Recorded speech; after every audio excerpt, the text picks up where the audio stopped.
Taylor King, Taylor King, Taylor King, Taylor King.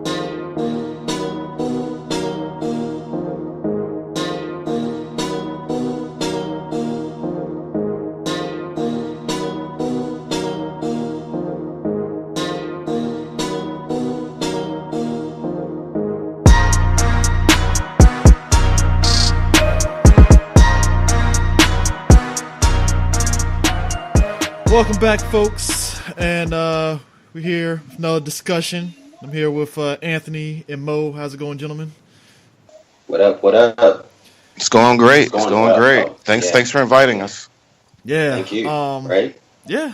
We're here to talk about Jessica Jones Season 2, a season that I thought was coming out on Friday, and it threw me off because I got to work, and it was like, oh, Jessica Jones is now live on Netflix, and this is Thursday, and I was like, well, shit, I guess I gotta watch it now. So, yeah, Chris, I was disappointed. We usually got a competition going on. It starts at like 5 a.m., 4 a.m. Like episode one done. I think I beat out everybody. I think I was ahead of everybody because when Steve put the thread up, I was like, well, I'm already like 6 episodes deep in, so yeah, I was already like done by like Saturday. So yeah. It was a wrap. I look forward to that, though, Chris. I look forward to that. Midday Thursday, yeah. Yeah, I was like, Thursday, and that's in between playing games. So, like, by the time Saturday, like, noon, 1 o'clock hits, I was, like, done with it. But I actually went back and was watching a couple of episodes that I kind of missed some certain things. Because, like I said, when you're watching at work, it's like I have, like, the screen minimized on the side. So I'm, like, seeing it. So I kind of missed a lot of certain things. So it's like, all right, let me rewatch this again. So, yeah. That's the gist of it all. But season 2, I quite enjoyed it. I guess we could start off with our initial thoughts and opinions about the overall season and stuff. At least for me, I did enjoy the season. I would probably say, as much as season 1 probably had, I guess a lot of people's high points for season 1 was like the Luke Cage stuff.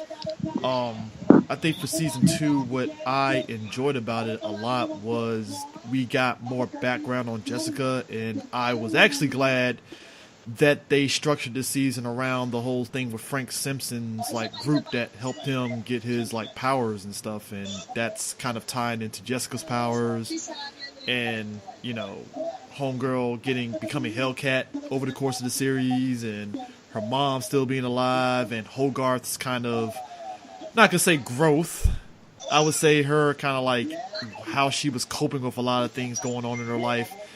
And just everybody just kind of like over the course of the series growing, is particularly what's his face, Malcolm. Yeah, Malcolm. Just his growth. Actually, he was probably the one that I enjoyed seeing his kind of evolution over the course of the series and stuff, and him kind of being on his own. So I guess starting with Anthony, what did you think of this season overall? Hello? Yeah. What did you think of this season overall? Yeah. I enjoyed it. So I make no doubt that I think that Jessica Jones season 1 and Daredevil season 1 are some of the best of the Marvel TV shows. Time out for a second. Did you see Punisher? I did see Punisher. What did you think of it? 'Cause I don't remember it hearing. I don't know. It might have got lost during our chat and stuff. What did you think of Punisher, real quick? I liked Punisher, but I think I liked it. I get why people. I've heard complaints that people thought it was slow and people didn't like the therapeutic aspect of it. Yeah. I enjoyed that, but also, like, as we've talked about before, I'm biased when it comes to mental health. Yeah. And I think that they did a really good job. You could have made. So first of all, the actor that does Punisher, the guy from The Walking Dead, what's his name? John Bernthal. Really great at like unleashing and being damaging, and even the subtle things. Like, he's really great for this character. But also, they did a really good job of, even the mindless soldiers had expressions when they die. So it's really easy to just kill off stormtroopers or just like mooks, in the background or whatever. Yeah. They had killing. That was very violent, but they didn't do the TV killing of, oh, I'm shot, let me die quickly. You know what I mean? Like, there was gravity to all the violence, and I really appreciate that. and a subtlety that you realize, well, Punisher works best on the small screen. Same with Daredevil, same with Jessica Jones, and I think they're right now. To me, these are the three strongest stories or character arcs in the TV universe. They're all there for seasons. I would edge out Jessica Jones just for the subject matter it dealt with. All right, cool. But back to Jessica Jones, again, I'm biased towards mental health stuff, so her dealing with trauma and the superhero community and all that stuff was great to me. Like I really love delving into that. Again, they continued how trauma affects people, and like it just isn't a clean ending. Oh, I attacked my attacker or whatever. But they dealt with that. They dealt with addiction. The ripples of what Killgrave did are still echoing out throughout this series, and it's beautiful. And even how if it would make sense if Jessica Jones was a cutter, because she does other kind of coping mechanisms to help with that. The also is, I don't know if you guys noticed, this is the first series where they didn't do that whole the green guy or the guy with the flag. They actually said Captain America and the Hawk, or what was Captain America? It was something else they dropped where they actually used the Raft. They actually used Marvel cinematic universe names and references, just clear cut, instead of whatever they were doing before, where they called stuff the Incident and the green guy and the guy with the flag and all that stuff. They just came out and said it because it didn't make sense otherwise. Yeah. I enjoyed it, and this time they dealt with addictions like a lot. It was great. Yeah. All right, Mo, what you think of season 2? All right, you guys. I don't know if you guys know this already, but I think maybe you guys should. I am very, very high on Jessica Jones season 1. I think it is the best Marvel television show for reasons. I think Anthony gave some of the reasons, and I believe also Killgrave is as good as Pin was for season 1. I think Killgrave edges him out, not because he's just diabolical and he has like great plans. It's just because of what he does and how he affects Jessica, and also how best Marvel villain right now. Deal with him at the end. So I think yes, he is by far the best. So I was disappointed in Jessica Jones season 2, and for the fact that I think, they decided to go all the way back to the beginning. It's like, I classify Jessica Jones season 1 as an origin story, kind of an origin story. And I feel like we've gotten 2 seasons worth of origin stories. Excuse me. And I just wasn't happy with it. I didn't like that her mother, the way they use her mother to show that Jessica never like really grew up, or Jessica never like really. It's just I don't know. Certain things just rub me the wrong way, and I feel like I'll get into it deeper. I just wanted to give my official opinion. I was disappointed. I did, however, like I think episode 9 or 10 or 11 or 9, I believe, when it was Ghost Killgrave. I did, because again, their chemistry together is just what made season 1, and that their chemistry together just kind of like made me focus again on the season, on the episodes. I thought it was really slow. So yeah, it's not Iron Fist slow, but it's slow. It's kind of like I actually had the opposite thought. Like, I would think that most people would think that the first half of the first season, Jessica Jones was kind of slow up until, I won't say the first half, but up until Killgrave shows up. This one, I thought it was really well paced, and I'll agree with you, Mo. Like they didn't the physical antagonist of the mom for the most part, and even the cops just wasn't the same as Killgrave, right? I get it. Like it's Killgrave's a hard act to follow, and I was wondering if they were going to be tempted to. I was gonna feel conflicted if they brought him back, because on one hand he's a great villain, the other two, and you snapped his neck. So but I thought that it's no different than the really good seasons of Arrow, where you saw what built her, and to seeing the other dynamic of her sister's relationship, because we're used to seeing her sister the one saving her and trying to pull her back, and we didn't. When we out with Trish, but then we got to see the opposite of where there's a time when Trish was just all over the place, and she was the anchor, and seeing more of this damage, and I don't know. I enjoyed this kind of that kind of, you know, this is also what made her. Like, it wasn't just Killgrave, but these other things come back, and even Survivor's Guilt. Like, that was great. Okay. Those are my thoughts.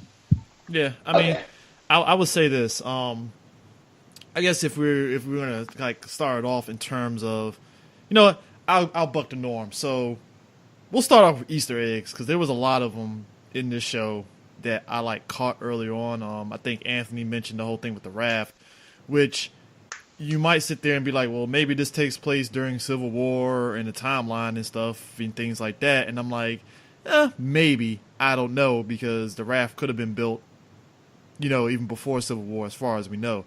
But I did like the fact that they added that in there and stuff. And the only reason why, like you mentioned too, with them actually naming Captain America and stuff, the only reason why I'm thinking that this is probably the start of them finally starting to kind of like meld slowly but surely the TV and the movie stuff. It was a toy.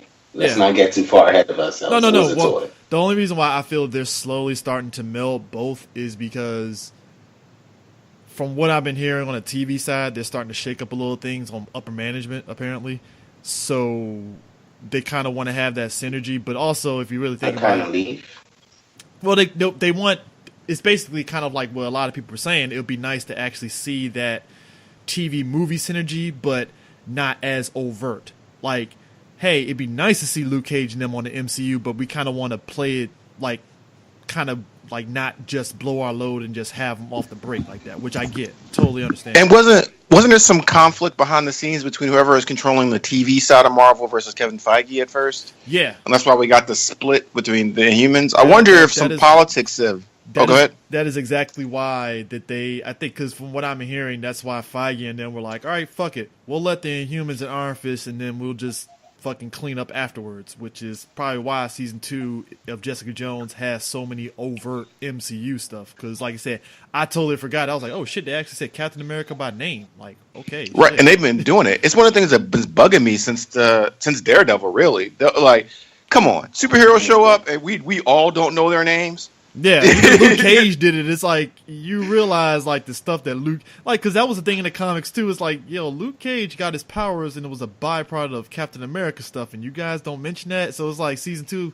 of Jessica Jones is like, finally you actually say the fucking names. Like, goddamn, like, thank you. Right. Captain America is pretty much the first modern superhero they know of. So you telling me every kid doesn't know their name? It doesn't. It wouldn't make sense.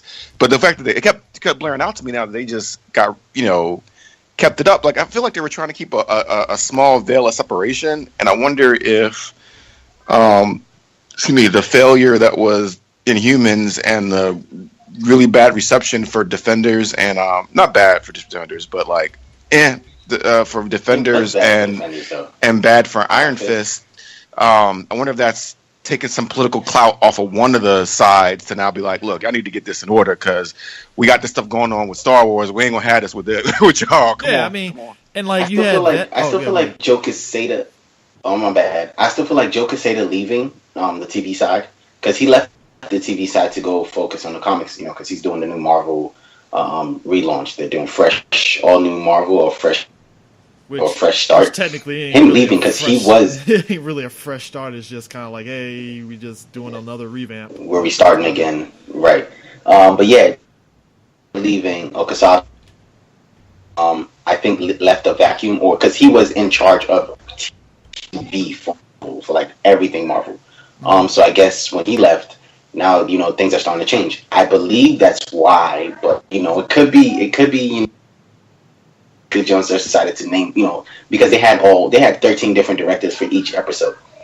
Every episode was done by a different person. Yeah, different woman. And that was one of my complaints. Yeah, different woman. It felt very disjointed, but we're not going to go into that. Let's get into the. I mean, my bad. And like, so you had. Let me not ruin it already. Yeah, but so you had a thing with the raft, which I was like, wow, okay, you actually said the raft, and I like the fact that they actually are using the raft to keep superpowered people in check in the raft. I'm like, all right, cool. Yes, I like that. They did mention that. Yeah, I like this. That was cool. This is cool. The hypnotist, he's actually a legit villain in the comics, and they used his character and stuff. Granted, it isn't the villain that we know and love, that we know from the comics, but they put him in there, and I was like, oh, cool. That's a nice little tidbit. They changed the Dr. Malice. They changed up his character because his character is like an asshole in the fucking comics, like evil as fuck. But they made him like, oh, he's just misunderstood. Like he meant well. It's just his way of going about it was just a bit misguided, I guess. Which is kind of scarier because you can tell he wasn't a bad guy, but again, your passions are the things that do you in. You know what I mean? Yeah. When you can't see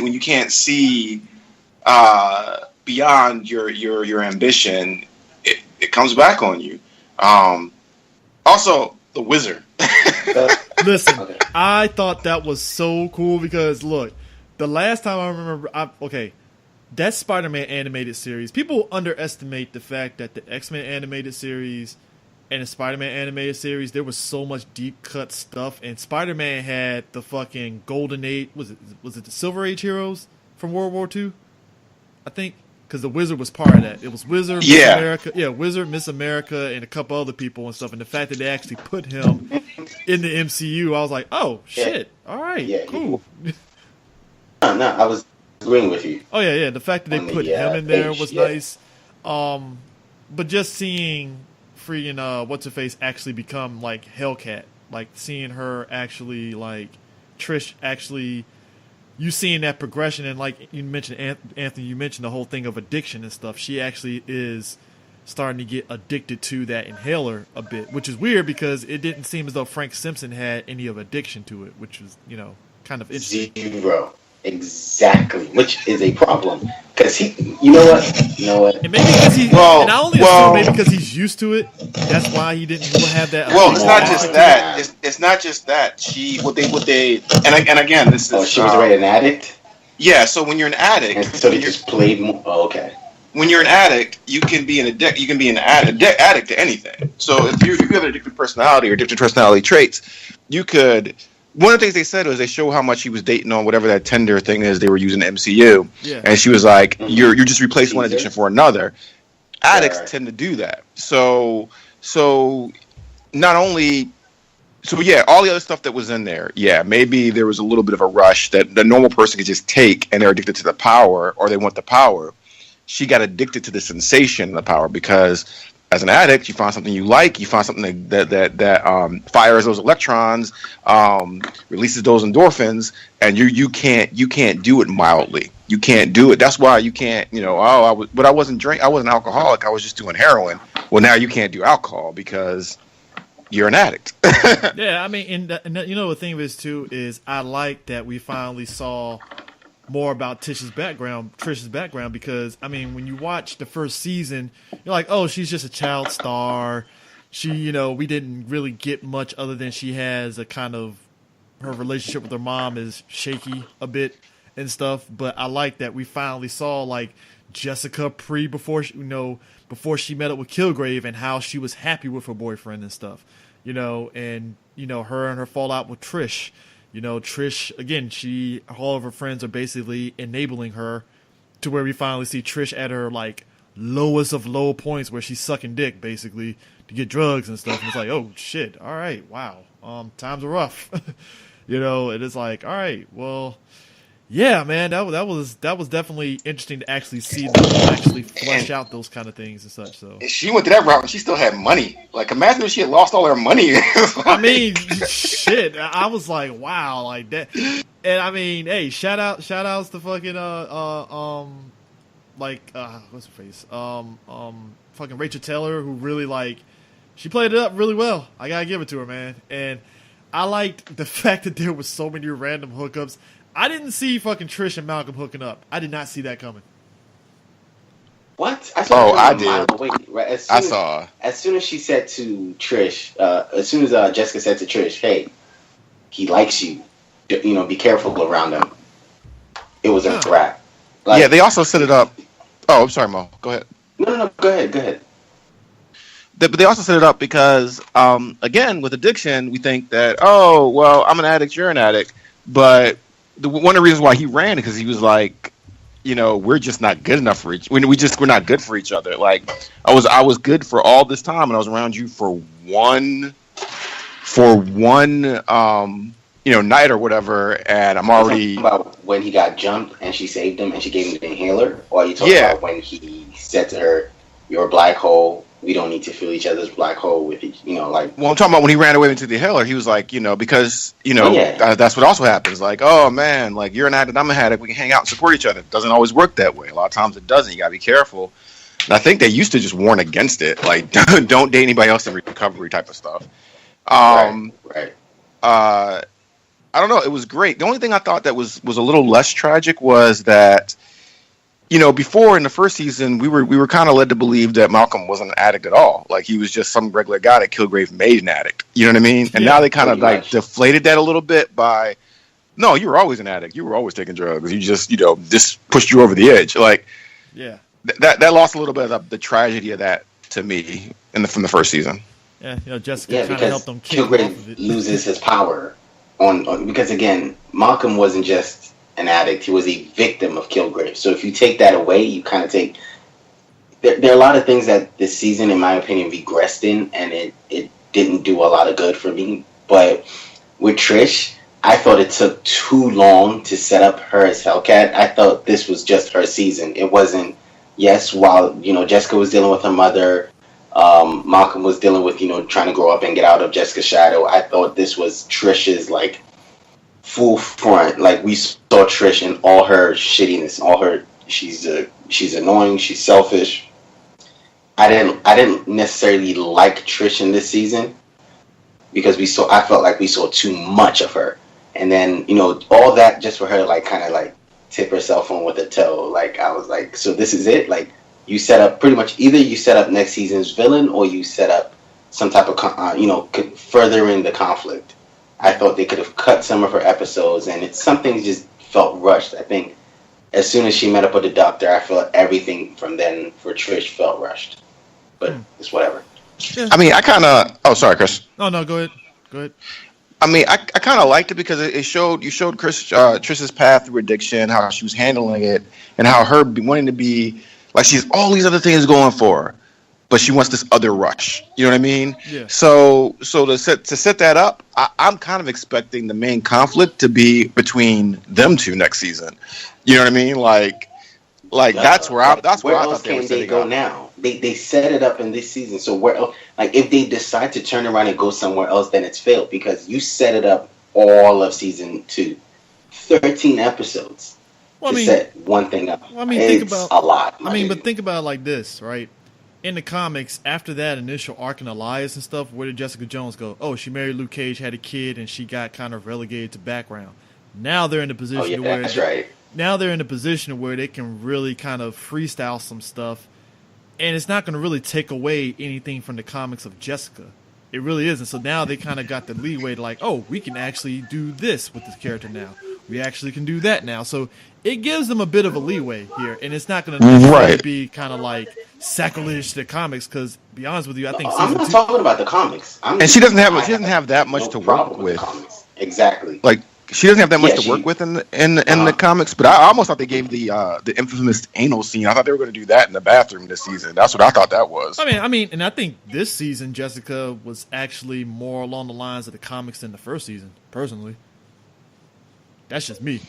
No, I do too, but I think it's kind of like Daredevil. Daredevil was not a complete Daredevil in Daredevil season 1. He wasn't a complete Daredevil in Daredevil season 2, really. He's building to be that character that we know from the comics. Was basically leaning him in that direction of being the true Daredevil, if you want to be honest. Right. So, and like I said, we're just sitting back looking at Iron Fist like, so how is it that Luke Cage, Daredevil, and Jessica are their exact moment, but we're still waiting for you to actually level up, So, I don't want to sit there and turn this Iron Fist back. But yeah, it's just because I thought I'm just liking the evolution here. Was an addition for the Punisher and set up for Defenders. Yeah, I mean, because you took away from Daredevil. That's why you couldn't get it to build into Daredevil in season 2, was because you were auditioning the Punisher for his show and you were setting up Defenders, kind of, sort of. Yeah, which I mean, I think now since they said that they're not getting the Defenders season 2, I think that's good because you got the fucking shit out. We don't need a Defender. Yeah, you really don't need a Defender season 2 Now you set it up to where now we can fight, because I mean apparently now it looks like Luke Cage is setting up Heroes for Hire, which makes perfect fucking sense. That's one of those situations that isn't diverting away from like the story and stuff, because that's the likely thing that we know Luke Cage is going to do. Heroes for Hire makes perfect sense. Right. So with Jessica now, like you said, I get where you're going at. Like, okay, are we going to go full blown? They're going to be vigilantes now, or is it just going to be, you know, Trish going to be vigilante and, you know, Jessica doing her detective stuff? They open up a lot of stuff. So I mean, and now we got Hogarth and her working with Chen now and stuff, and just everything. Oh, Chen was annoying. I knew he was going to be a douche when we saw him. So Did they originally? It's not even a douche. He didn't bring anything to the table. Who didn't? Chen. Who? Chen. Oh, okay. What's the name? The other PI. He just was an angry dude. He didn't like powers, and that was it. Period. So sorry, I missed one little thing. When did they show? So they said they're not doing a Defender season 2. Yeah, they basically said they're not doing, you know, a Defender season 2. So. That's a shame, because it wasn't. The concept was solid. The execution was the problem. Yeah, but I don't think it's necessary unless they decide Defender's they want concept is always solid. That's what it is. Like you said, the execution was horrible. Because I feel what they did with Defenders was they used it to polish up Iron Fist. Which worked. Iron Fist I will give him credit for that. It made him a little bit bearable versus his own series. It's just, hey, I hope that they improve on him a bit more. That's all I ask. But yeah, I mean, I don't mind them saying it, but I always feel like they used Defenders. I will forever blame Defenders for Iron Fist season 1. What? I don't know. No, I mean, no. Think about it. There's truth to it though, because a lot of us were saying that they could have used Defenders to introduce Iron Fist and then boom, give him his season afterwards. Boom. Yes. Yeah, it could have been, but they also rushed. look. Go ahead. But they picked an actor that couldn't fight. Like, they picked an actor that couldn't fight without enough training time to actually have him look like he could fight. And that's what I'm saying. And you saw what they did with him in Defenders, so I'm like, if they actually springboarded him from Defenders and then boom, did Iron Fist, it would have been a little bit better. In terms How of many like, actors have fight training before they actually get into a role that demands them to fight? Charlie Cox literally had like 6 months to train for Daredevil. Wesley Snipes. Oh, you mean before they didn't have fighting style before they got a role? Yeah, Keanu Reeves in the Matrix. Charlie Cox. Keanu Reeves and Lawrence Fishburne in the Matrix. Yeah, Charlie Cox. But again, they had time to train. Yeah, that's what I'm saying. This dude didn't have time to train. Oh yeah, and I mean, I believe they rushed it. They rushed into Iron Fist because they wanted to set up Defenders, and that's just what it is. So I will forever blame Defenders for Iron Fist, because the last couple episodes of Iron Fist felt okay to me.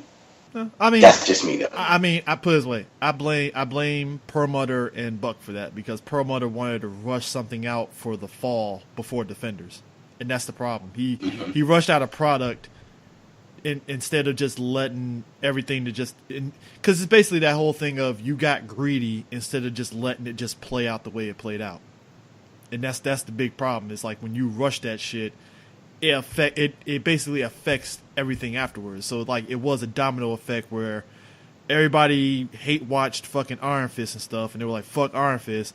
They got the Defenders, and there was a 50-50 split on it. You know, it was like, oh, it's good, well, it's bad, and then, you know, so it's like it diluted both of those series and stuff to a point. So it's like now it's like, okay, hopefully they learned the lesson. Like I said, with the new changes that they have behind the scenes. But they didn't. They did the same thing with Inhumans. No. What I'm saying, that's what I'm saying. Inhumans, like I said, Inhumans and Iron Fist was basically the last of Perlmutter making fucking decisions. That was the last of it. It was basically kind of like, you know what? Fuck it. Let this shit play out. It's done. We got new people now, so get this motherfucker out of here. Which is a shame, because Inhumans could have been such a great story. Like, oh man, and you could have one of the powerhouses, huh? How do we get here?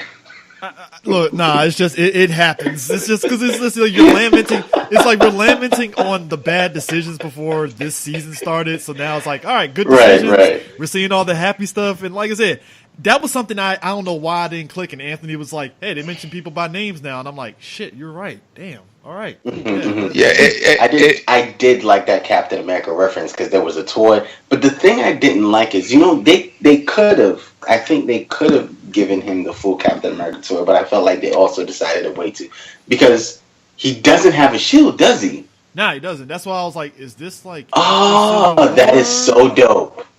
That and is so also, dope. what is the public? I thought it'd been a really cool thing to see what the public thinks of Captain America right now. Because, like in Spider-Man, they were like, "I'm pretty sure that guy's a war He's a criminal," criminal. but I mean, but we don't know overt what. Spider-Man references with the whole great power, great responsibility shit. Yeah, but like I said, we don't know where the timeline this falls into. I want to put it this way. I like. want to say either during Civil War or after, because, like I said, the whole Cap's a war criminal and there's no shield and stuff. Maybe it's an Easter egg and stuff. So it's like I have to imagine time went by, maybe 8 months or so and stuff, because that's what it seems like. It took place like months after the Killgrave thing. So I want to see this. Is the only thing I think is bad about how Shield is no longer a thing, because Shield would have been a really good connector to all this stuff to show where we're at. Like, all right, look, well, like to see Jessica get a letter saying, okay, the Sokovia Accord says, you have to be registered, but you're not hiding or anything like that, and you're already a registered PI, so just be careful. Like, you know what I mean? Yeah. Like, or what's that orange-haired Shield agent? Or wasn't a Shield? He was a government, like Gurrick or something like that. You see him in the X-Men comics a lot. Yeah, Gyrich. Peter Gyrich. Yeah, he'd have been really cool to see, like, going between these different, you know what I mean, some more connective tissue, but not overtly. Yeah. It doesn't be a whole episode, but like just so we can pinpoint.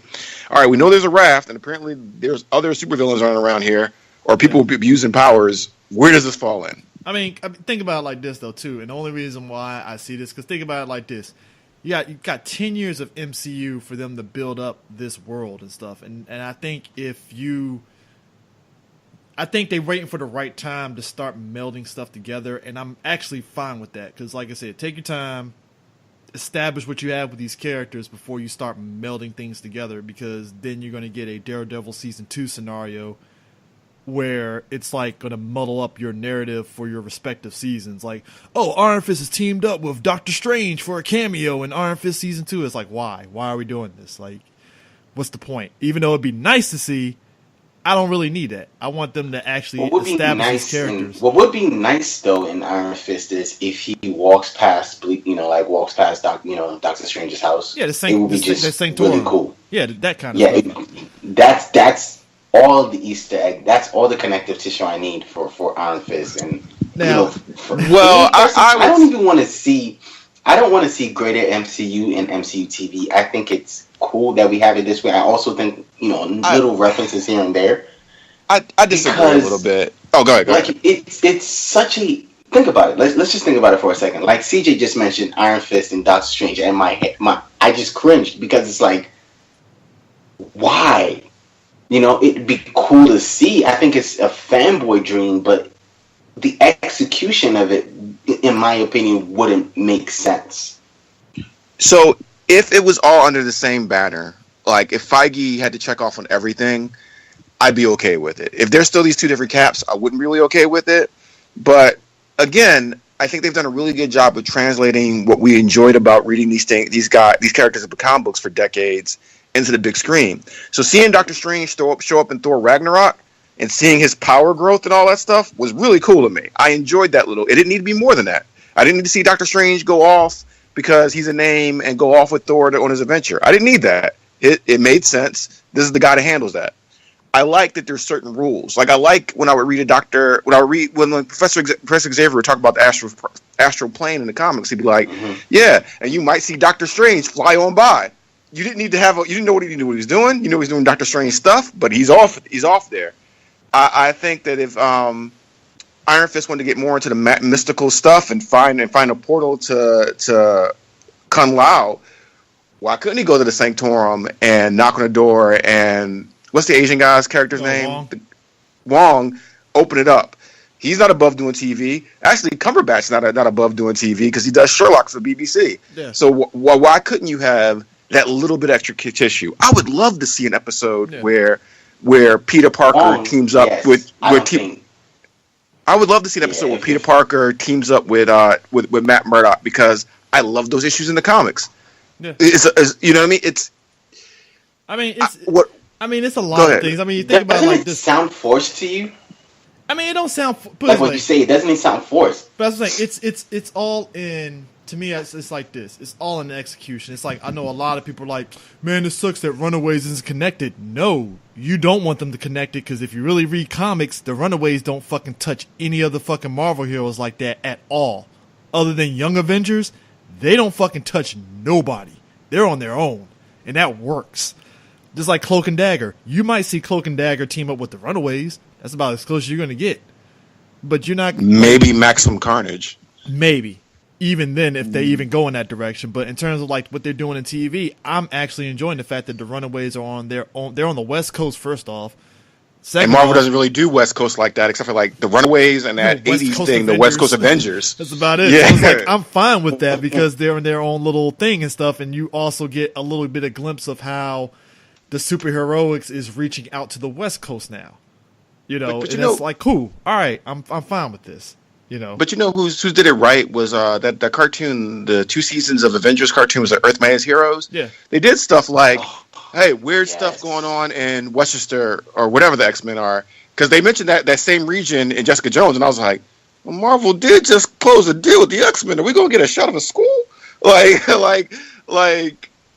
there's cool things you can do without having a full-blown cameo of the X-Men or the Avengers dropping in Jessica Jones. You know what I mean?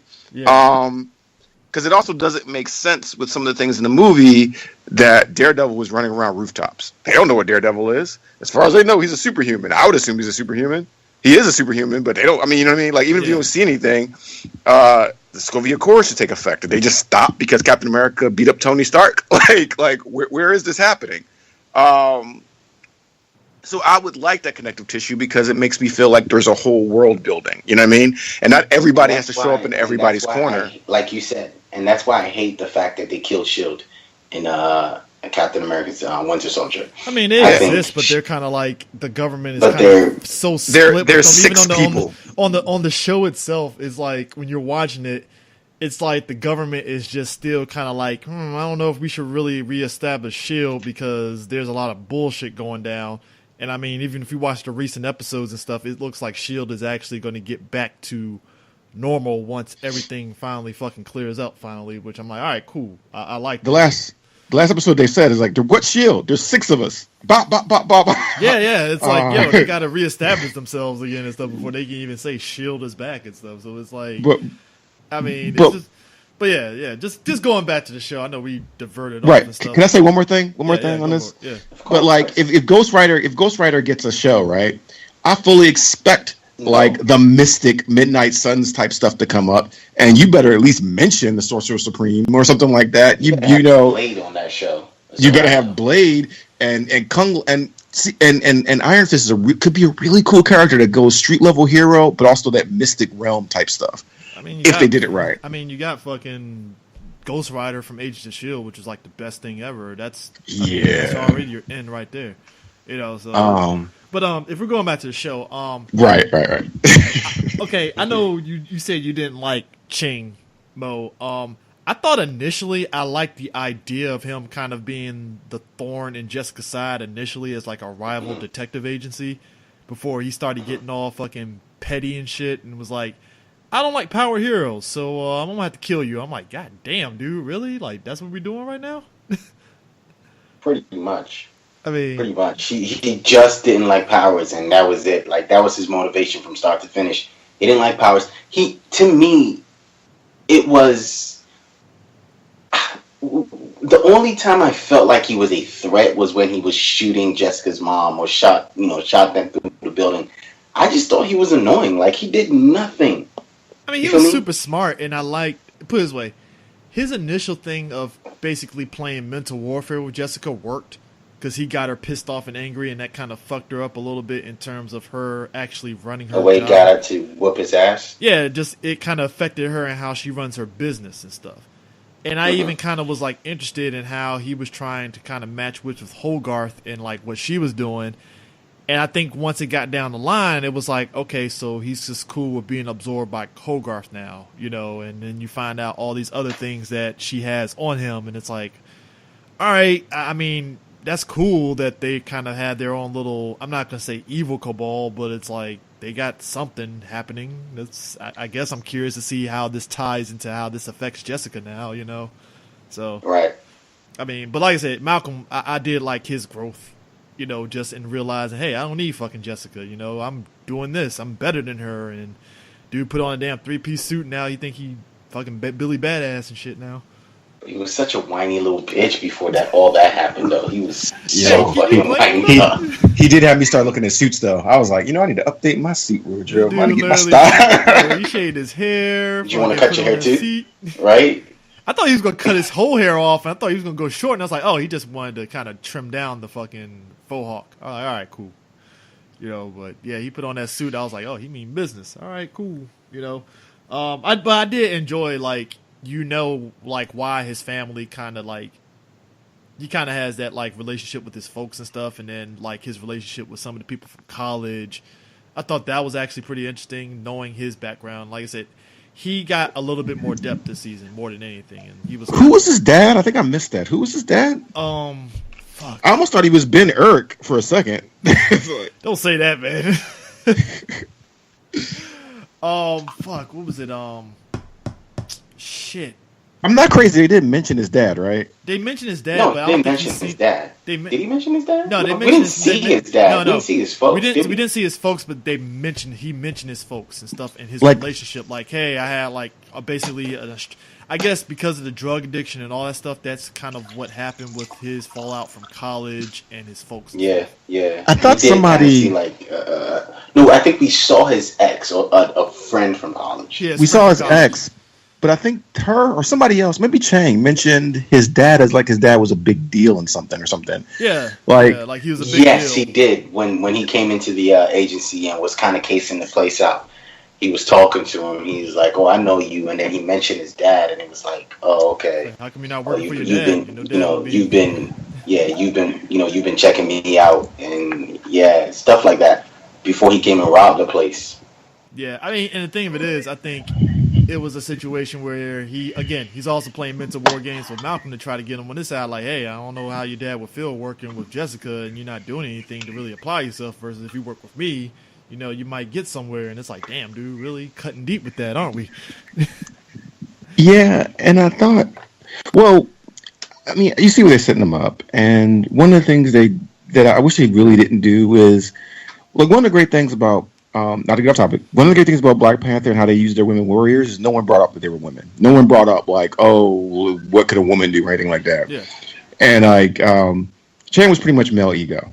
He was the male ego in this show, where it was like, oh, has a problem with Jessica. And then they try to bring the thing of powers.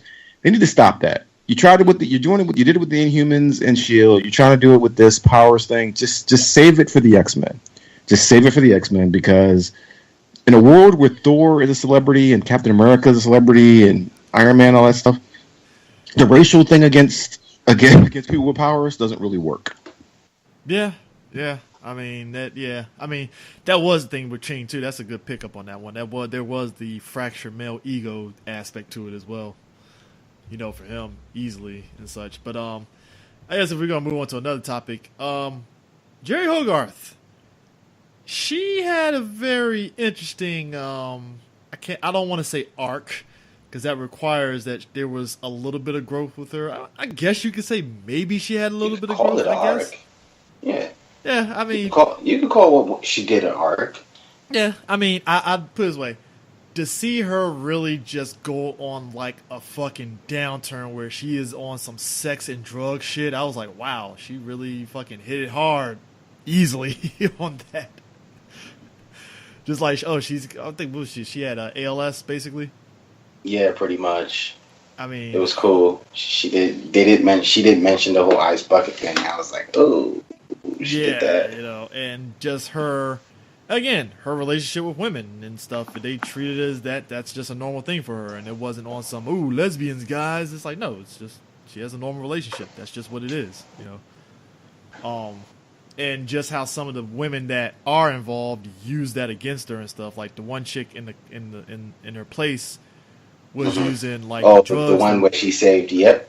Yeah, using the drugs to kind of lure her in and stuff, and that Jerry was just like, bam, like fucking mouse to cheese and stuff easily and stuff. And then the chick that Malcolm was supposed to be protecting, that knew about IGH and stuff. She was trying to play up Jerry's, like, oh, she likes women. Let me play that up. And Jerry goes for it, but then she kind of backs off and stuff. So it's, it's like, all right, cool, I like that. And just to see the ones and Froggy, and Froggy too. We'll get to him in a second. But just like seeing Jerry look like a druggie when she's like, oh, so this guy actually does heal people. We got to get him out. Like, just to see that, like, hope in her eyes. And then, like, to find out that maybe or maybe not that guy doesn't heal people. So it's like, all right, just her breaking down. And then I think the guy does heal people, apparently. No, he doesn't. No, it doesn't. But they scammed the shit out of her. Yeah. Okay, go ahead. No. Oh, I've been interrupting you all the time. Go. Thank you very much, sir. I liked her story. I enjoyed Jerry's story. I enjoyed looking at her, like you said, just looking at her from when she finds out to when her partners like try to take over the company to everything she went through. I thought it was really, really cool. And then when she finally comes out on top, I was like, okay, this is really great. But what did that have to do with this season?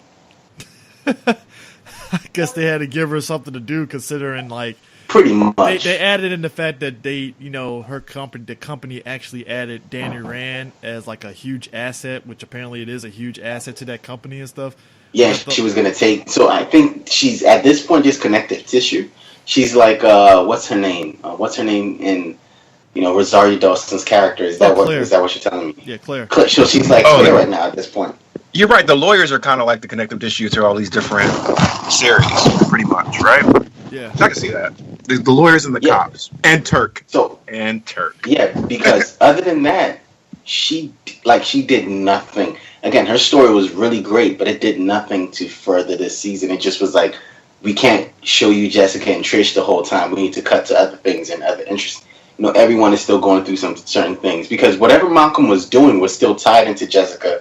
Whatever Trish was doing was still tied into Jessica. Even the doctor and the mother, that was all tied into Jessica. It's just she was the most deviated plot line for me. Yeah. I mean, I don't know. I felt there was a purpose served. It felt kind of like Trish's, where it's like, all right, Trish had an arc, and we got more background. I think with Jerry, it was like, all right, how can we kind of intertwine her into this season in some sort of weird way? And that was kind of what it was and stuff. It basically was just a build up towards her basically absorbing Ching into her little startup her own personal company now, since she isn't part of her law firm anymore. Yes, her firm. So she owns her own firm or company, whatever she does. So and that was it. Or was her story to tie in on Malcolm's story? Like, it just felt very. It was good. Don't get me wrong. I really enjoyed Jerry. I saw her growth, like you said. She went through what she went through. Then she got scammed, and she hit rock bottom, and she was like, "Fuck this! I'm fucking Jerry Hogarth. I'm fuck these motherfuckers up." And she did just that. Like, that was hard. Well, I think that her story still played into the trauma, addiction. She's addicted to control. That's the personality she wants. And Jones. But overall, if you look at all the stories have to deal with trauma. All the stories have to deal with addiction. All the stories have to process these things. And I mean, they tied it a little bit with the nurse and all that, but I thought it was like everything doesn't have to lead back to Jessica, even though she's the main character of the show. She had a plot. This was going on in her life. You know what I mean? Like, everything doesn't have to revolve around Jessica. It was connected to her. She had an interesting story what was going on. And presumably, it leads to bigger things. She was actually going to betray Jessica and like take her fucking company and put it in the ground and stuff. And then she tore up that paper, and I was like, "Oh, she had to change her heart." She found out she had ALS. And their relationship is pretty. Her and Jessica. It's because she found out she was sick, and she was trying to get into IGH. Period. Well, I think that when you're dying, there's a lot of stuff that comes out, and you have to process that a lot. Yeah. And I think that it was a good point for change. And I think one of the things those people robbed her of was that point, like that turning point where she actually could change. And now she kind of feels like that's just not for her. Like she felt she let herself be weak and she got taken advantage of. She became a victim, who she wasn't used to being. She's not used to being in that role. I think she was probably in that role at one point in her life, and that's why this persona of Jerry has been manifested. And now she went back to that. Oh yeah, I mean she like you said, she opened herself up to a homegirl that knew about IGH, and that was probably the first time we seen her in a moment of weakness, you know. And she wasn't cold-hearted, and like you said, she got scammed. It was like, oh fuck, she's really gonna fucking hit it hard, but she was like, fuck it. All right, if I'm gonna die, might as well go out in the blaze of glory, get this company up. And think about it. It wasn't just her getting vengeance. She had to get her power back from them. So it wasn't enough to have them locked up, because that would have been punishment. If she put them back in jail, you thought you could rob from me.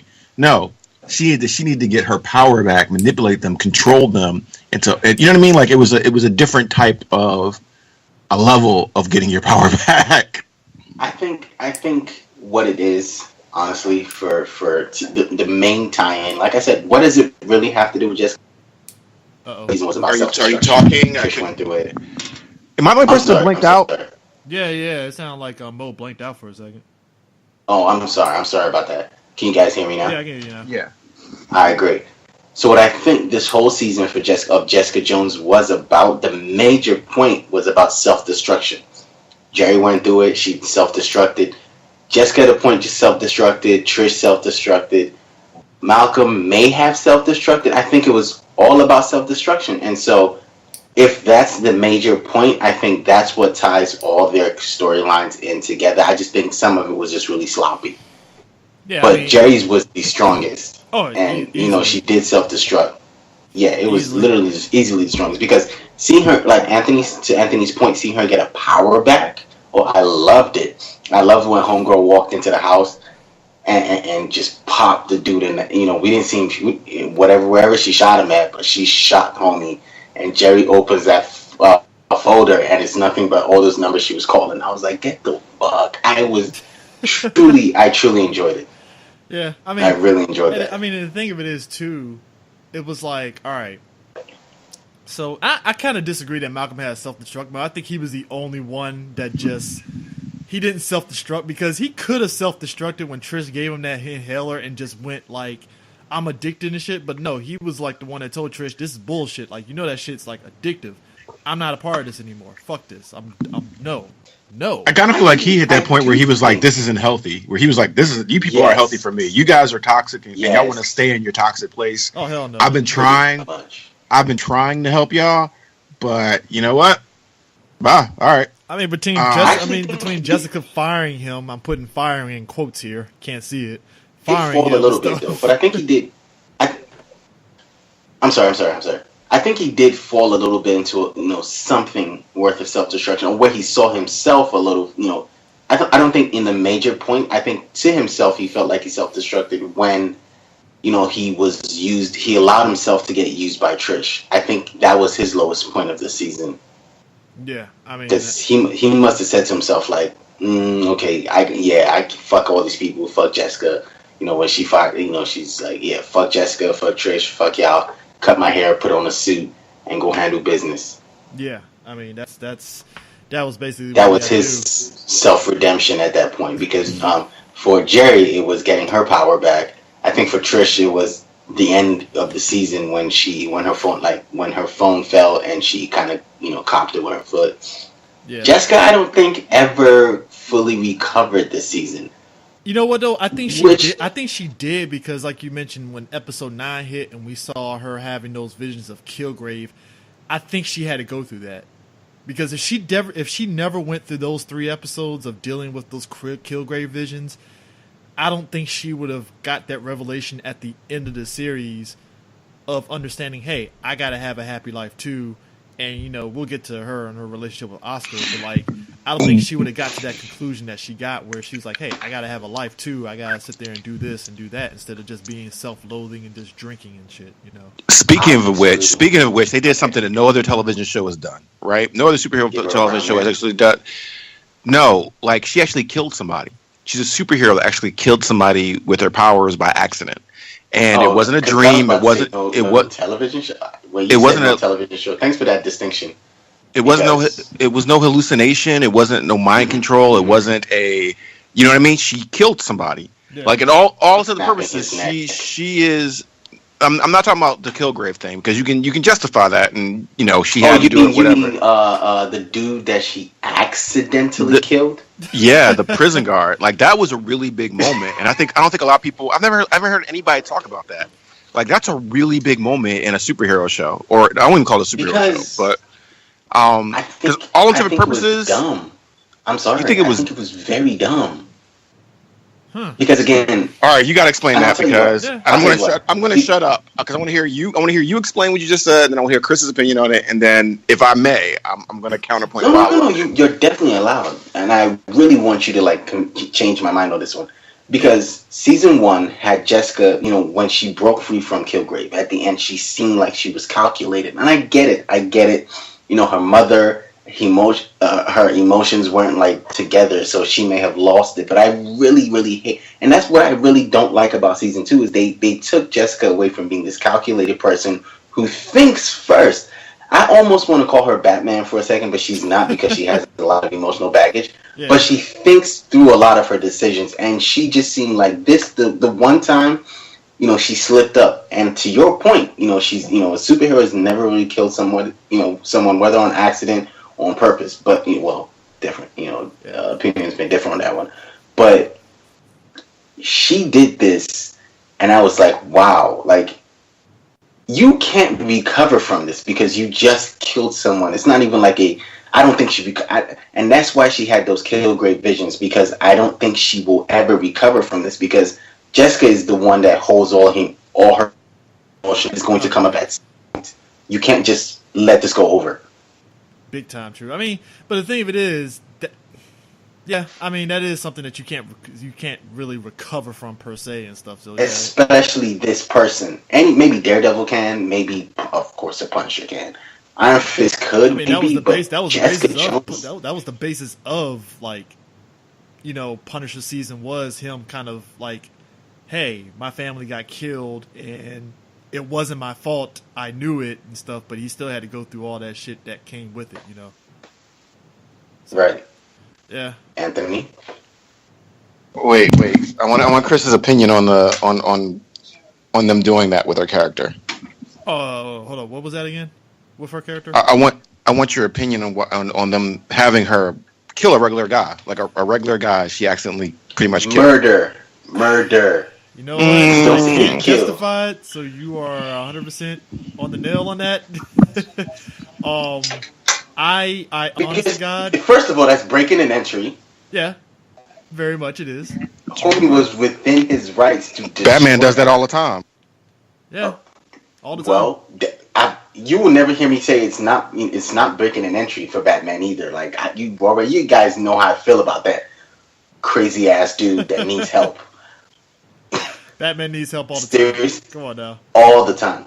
She broke into somebody's home because she didn't like the way he was treating her mother, or she felt like her mother was being mistreated.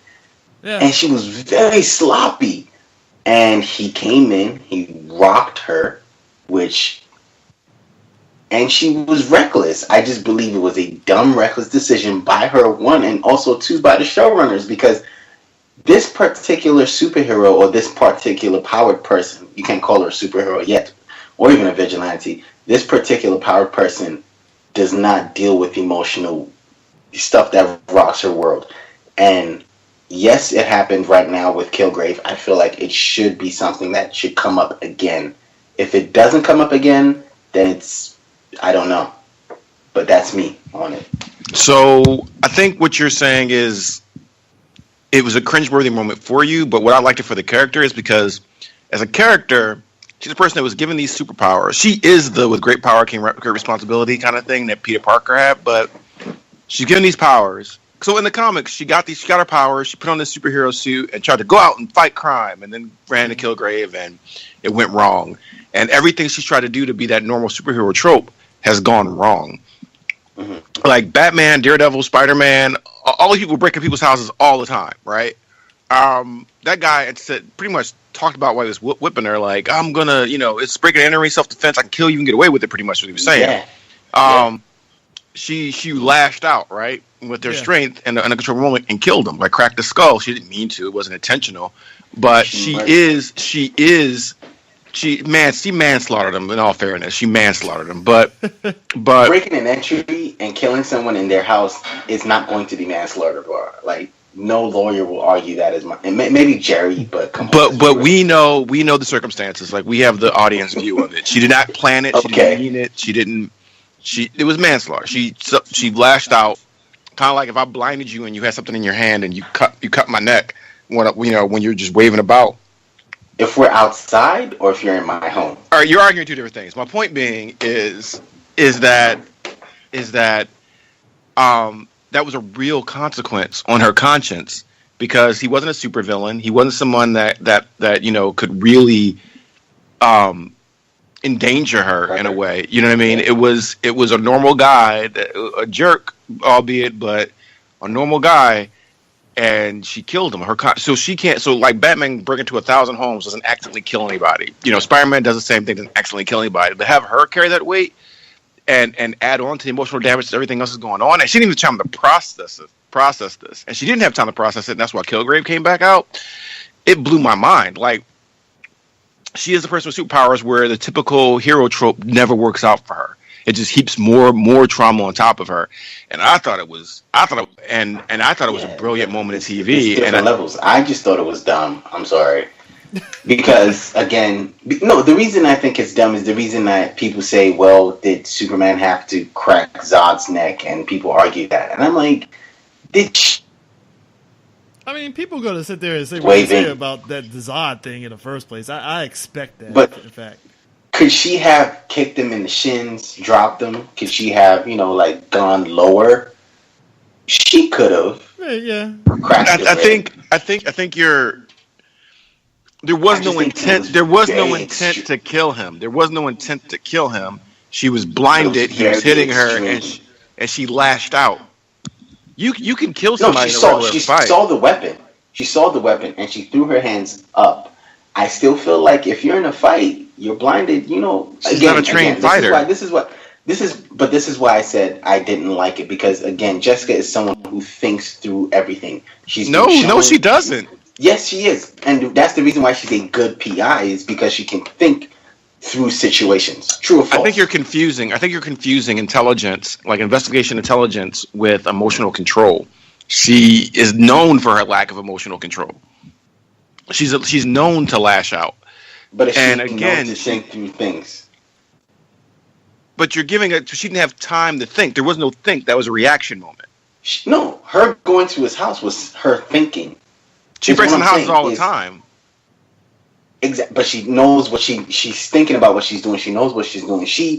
In this one, she didn't even. And it involved her mom. She's emotionally. Yes, emotionally. But she didn't take the time to case his home. She didn't take the time to know his routine. This is Jessica, who's a PI. She knows what to do. But she's like such a rookie. But she's emotionally compromised. The same way she was emotionally compromised with Killgrave. So you're expecting someone who's emotional. Killgrave, she was like, "No, you're done controlling me. Snap his neck." There was no but everything that led up to that, she was emotionally compromised. If you see where she's leading up to it, even she's talking to police, when she's investigating, she tries to run. Everything is colored by her trauma about Killgrave. She's emotionally compromised. The same thing with her mom right now. She's emotionally compromised and she's acting out. She's having outbursts, and so maybe she's not methodical like she used to. That makes perfect sense. We're not always. Oh no. There are times. There's times when you're emotionally compromised. We're humans. We're all humans. And if you gave humans superpowers, Batman's emotionally compromised. The only one time I'll talk about that. What are you talking about? Batman's a walking emotion. Batman's walking, like he's a walking emotional but they just gave her a real world effect of somebody who can, hold a city bus. You know what I mean? Man. Like, yeah, I didn't like that. Brilliant. It was brilliant to me. Yeah, it was brilliant to me. Yeah, but can we talk about Deadpool? I'm sorry, her mother. Listen. First off, I didn't expect the revelation about her mom to just pop up out the blue like that. I was like, oh, okay, that happened. All right, that's cool and stuff. But yeah, her mom went from like, oh, she's a killer to mom, and then they had this relationship that's like, all right, that's cool, I guess, you know. And then, boom, we're back to square one with like, oh, everything's cool, everything's fine. And then her mom gets a fucking head shot off by Trish, I think. And then that's it. Man, It's that like, shot oh. was perfect. Yeah, you know, so it's like, okay, I'm fine with it. That's cool, I guess. And I didn't understand how Trish got there so fast, I and didn't understand how how she Trish was shot able to stand. Period. Because or shot You up know. and over a Ferris wheel. Like that bullet had to come up Right. and curve into the cart. wanted. hey, listen, man, I was very Trish much out here curving bullets. I was very much appreciative of like Trish doing that, but I had to watch that scene twice to really catch like what the fuck happened, because like I was like, okay, so did she get okay, how did this happen? I don't understand. And it's like, okay, maybe I need to like rewatch the scene. Now I saw the scene, I was like, oh, okay, so that's what happened. All right, cool, I get it now. Understand.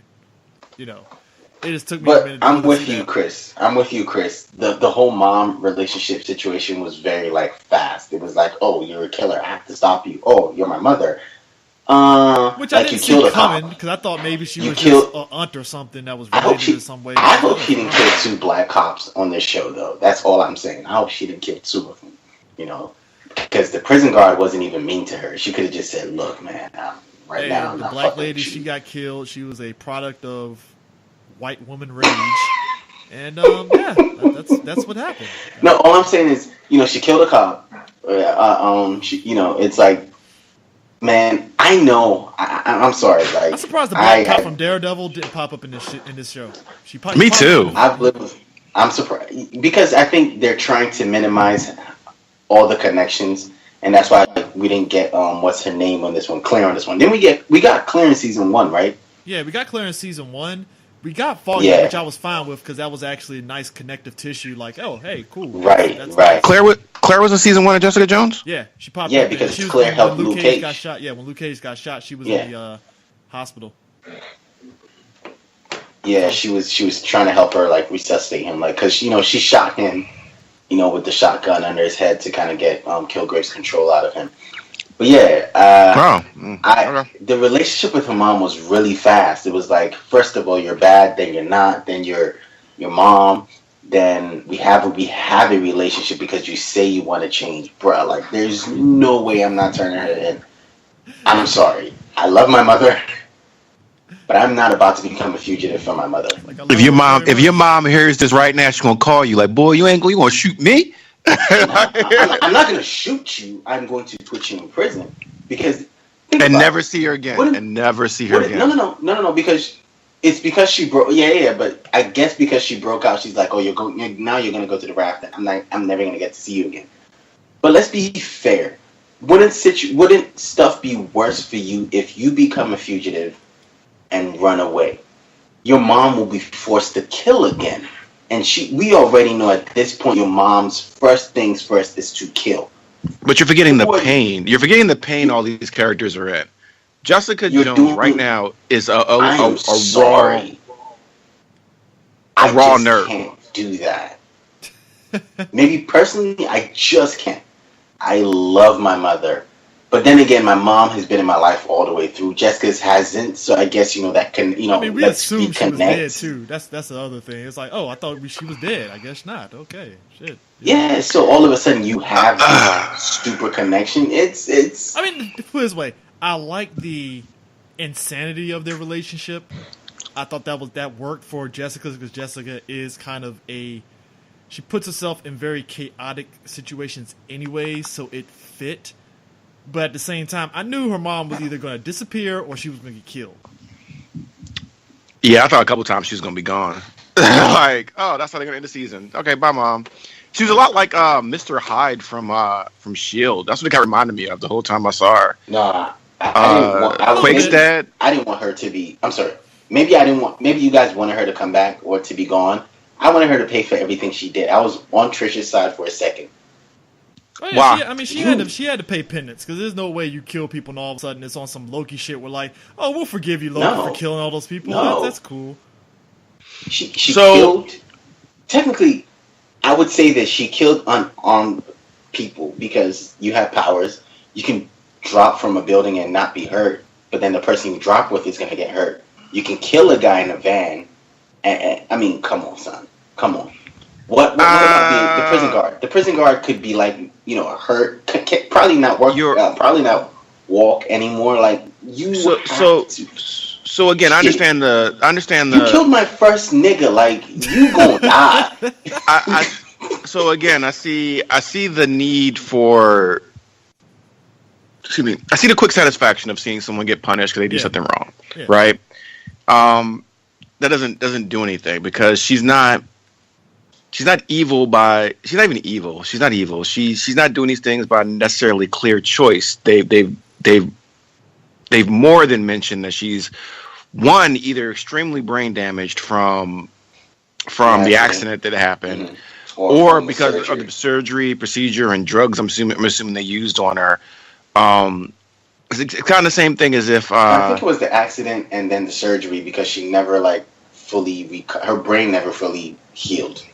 I forget what we all had in one of the threads we had discussion. I forget who it was. Somebody was like brain controlled and they killed a bunch of people and it was like, well, no, they gotta go to jail. And it's like, wait, no, they were brain controlled. What?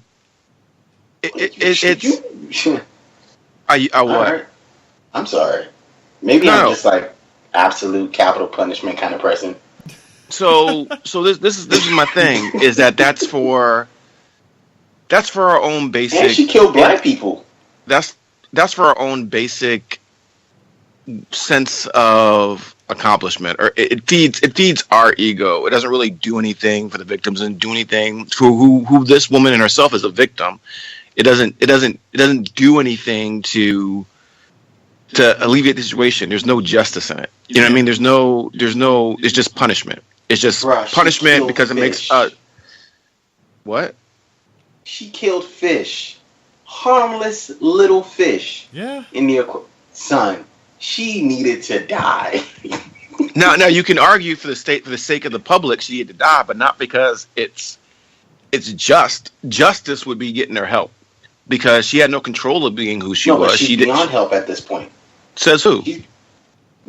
So how old was Jessica? How old was Jessica when the accident happened? She missed 20 days. I believe about 15, 10, 11, 15. She was young. That.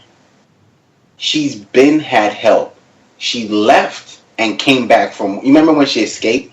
She killed the one person. Hold on. She killed the one woman, hurt the little nurse, killed Jessica's boyfriend, came back, and still became an angry killer because she still killed the dude in the van and killed the cop knowingly. Again, her pretext was she was trying to protect Jessica. But her first instinct was to kill. So her emotional control, her inhibitor for her emotions was turned off or taken away or cut out. And if you ever see anybody that have these outbursts, they are out of control. Like they don't know what they're doing. And at that point, you're saying beyond help. But in the show, we know that she had outbursts. She didn't believe that she was something issue with her. Yeah. She saw what she did. She came back and realized that I can't be around people. He took her, and as far as we know, she had no incidents for like 10 years at least. She got in public again out of fear, acted out. He kept trying to do interventions to calm her down, the same one. So in therapy, again, just because it's like a maze. If I'm trying one intervention with you to help you process stuff and it doesn't work, we don't go, you're behind help. We go, oh, this maze didn't work. This left, right didn't work. Let's try right, left until we get out the maze. We saw that she even said, I was never able to calm myself, self-regulate when I got past to a certain point. I wasn't able to de-escalate my emotions after I got past a certain point, even with all the treatment what's the name gave me. But it happened with you twice in 10 years. It's the first time. So she wasn't beyond help. It's whether or not she had access, time, or resources, or the people around her had the ability to give it to her, or thought she was deserving of said help, even though she was a victim. So punishment is really great. It sounds good. It makes you feel good for a while, but it's not justice. Justice is this poor woman's life was changed. Her brain was messed with, either by accident or by design.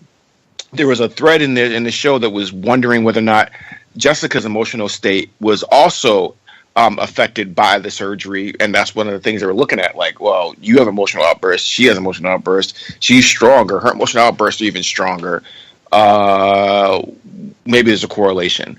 So for us to say she was beyond help, there was no conscious choice. She wanted to get help. She wanted to be better. As long as someone wants to change, they sincerely, and I believe that what they show in the character, she wanted to change. Can I ask you a question? Yeah. Could she have also been trying to manipulate? I didn't get that sense in the show. I didn't get that sense in the show. That's what they were going for. I got to the end and she said, you know what? No. Until we got to the end and she realized the danger she was putting Jessica in. I feel she was manipulating the situation and Jessica wasn't seeing it. She set up her own death. It's so easy to see that. It's so easy to be like, no, she set up her own death because she didn't want to be a detriment to her daughter's life. Bruh, how the hell did Trish know to go there? I think that's the place she goes to think or whatever. She mentioned that she knew Jessica would eventually go there because that was her happy memory or whatever, even though that's not what exactly happened. And they turn on the light so the cops will find them because and she was like, Mom, we got to go. And the mom at that point resided to the fact that, no, I need to die or be arrested because I can't drag my daughter's life down too. So she wasn't trying to manipulate her. She thought she saw her daughter as a cure. I think initially she was. I mean, and then halfway through it, when they did the hero shit together, when they saved the family, I thought she was going to kill the driver. I was so scared for the driver. And the reason I was is because it's an accident. It's probably something that's going to trigger her again because she was in a car accident. So I was like, I am scared for you, driver. You're probably dead. Well, none of those things were her triggers, though, right? Yeah. So they mentioned. Was. You remember in the taxi when the the cab driver was texting and she's like, he's texting while he's driving. That's because Jessica was in the car. So what they established were her triggers were fear. Fear was her trigger, and fear of losing or losing what she loved or who she loved. So the doctor was a trigger. Her daughter was a trigger. Her own safety is a trigger. None of her triggers were associated with this guy. Yeah. The overturned accident or whatever. I was scared for the driver because again, in my mind, maybe it's to me, it's when I interpreted that situation because when they saved the little girl, it was like, oh my God, this is me, this is my life, this is my family, this is what happened to us. And I thought, it was going to trigger some for her because again, when a cab driver was texting, thanks for clearing that up for me. But I thought when the cab driver was texting, it was something where it brought her back into the, you can text and drive. It's dangerous, But then you just said it's probably because Jessica was in the car. And they made so many mentions to driving where I thought, that accident and she was going to blame, the guy for that. But I'm sorry. That could have given her a flashback. I mean, as a relative thing to be scared of, that could have gave her a flashback. I wouldn't have said that was beyond the character what they showed. Because, we saw that the reason why Jessica doesn't drive is because of that accident, which I love that too. I don't know. I ate all this trauma stuff up. Like I feel that's why you were on this one because it was just a whole bunch of traumatic events. I just feel like the pacing was bad.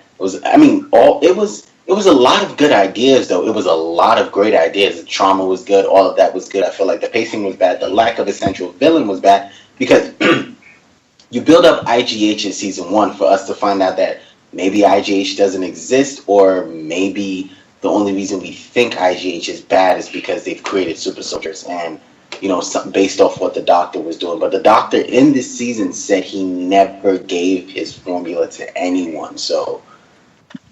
Yeah, for some reason I thought I was going to connect it with Daredevil's eyes, or maybe that gook or whatever was that. But it more to Frank Simpson than actual anybody. So yeah, I was fine with that just because it did kind of make sense for them to be scientists and stuff. I wish it was more, like I said, everything in the Marvel universe is always connected to Cap in some weird way. Always has a super soldier project. Because isn't Luke Cage in this kind of connected to Cap? Yeah. Was he connected to Cap? Oh yeah. Yeah, the project that he was a part of, it had a lot to do with the super soldier, kind of like doing a recreation of that. Yeah. You're right.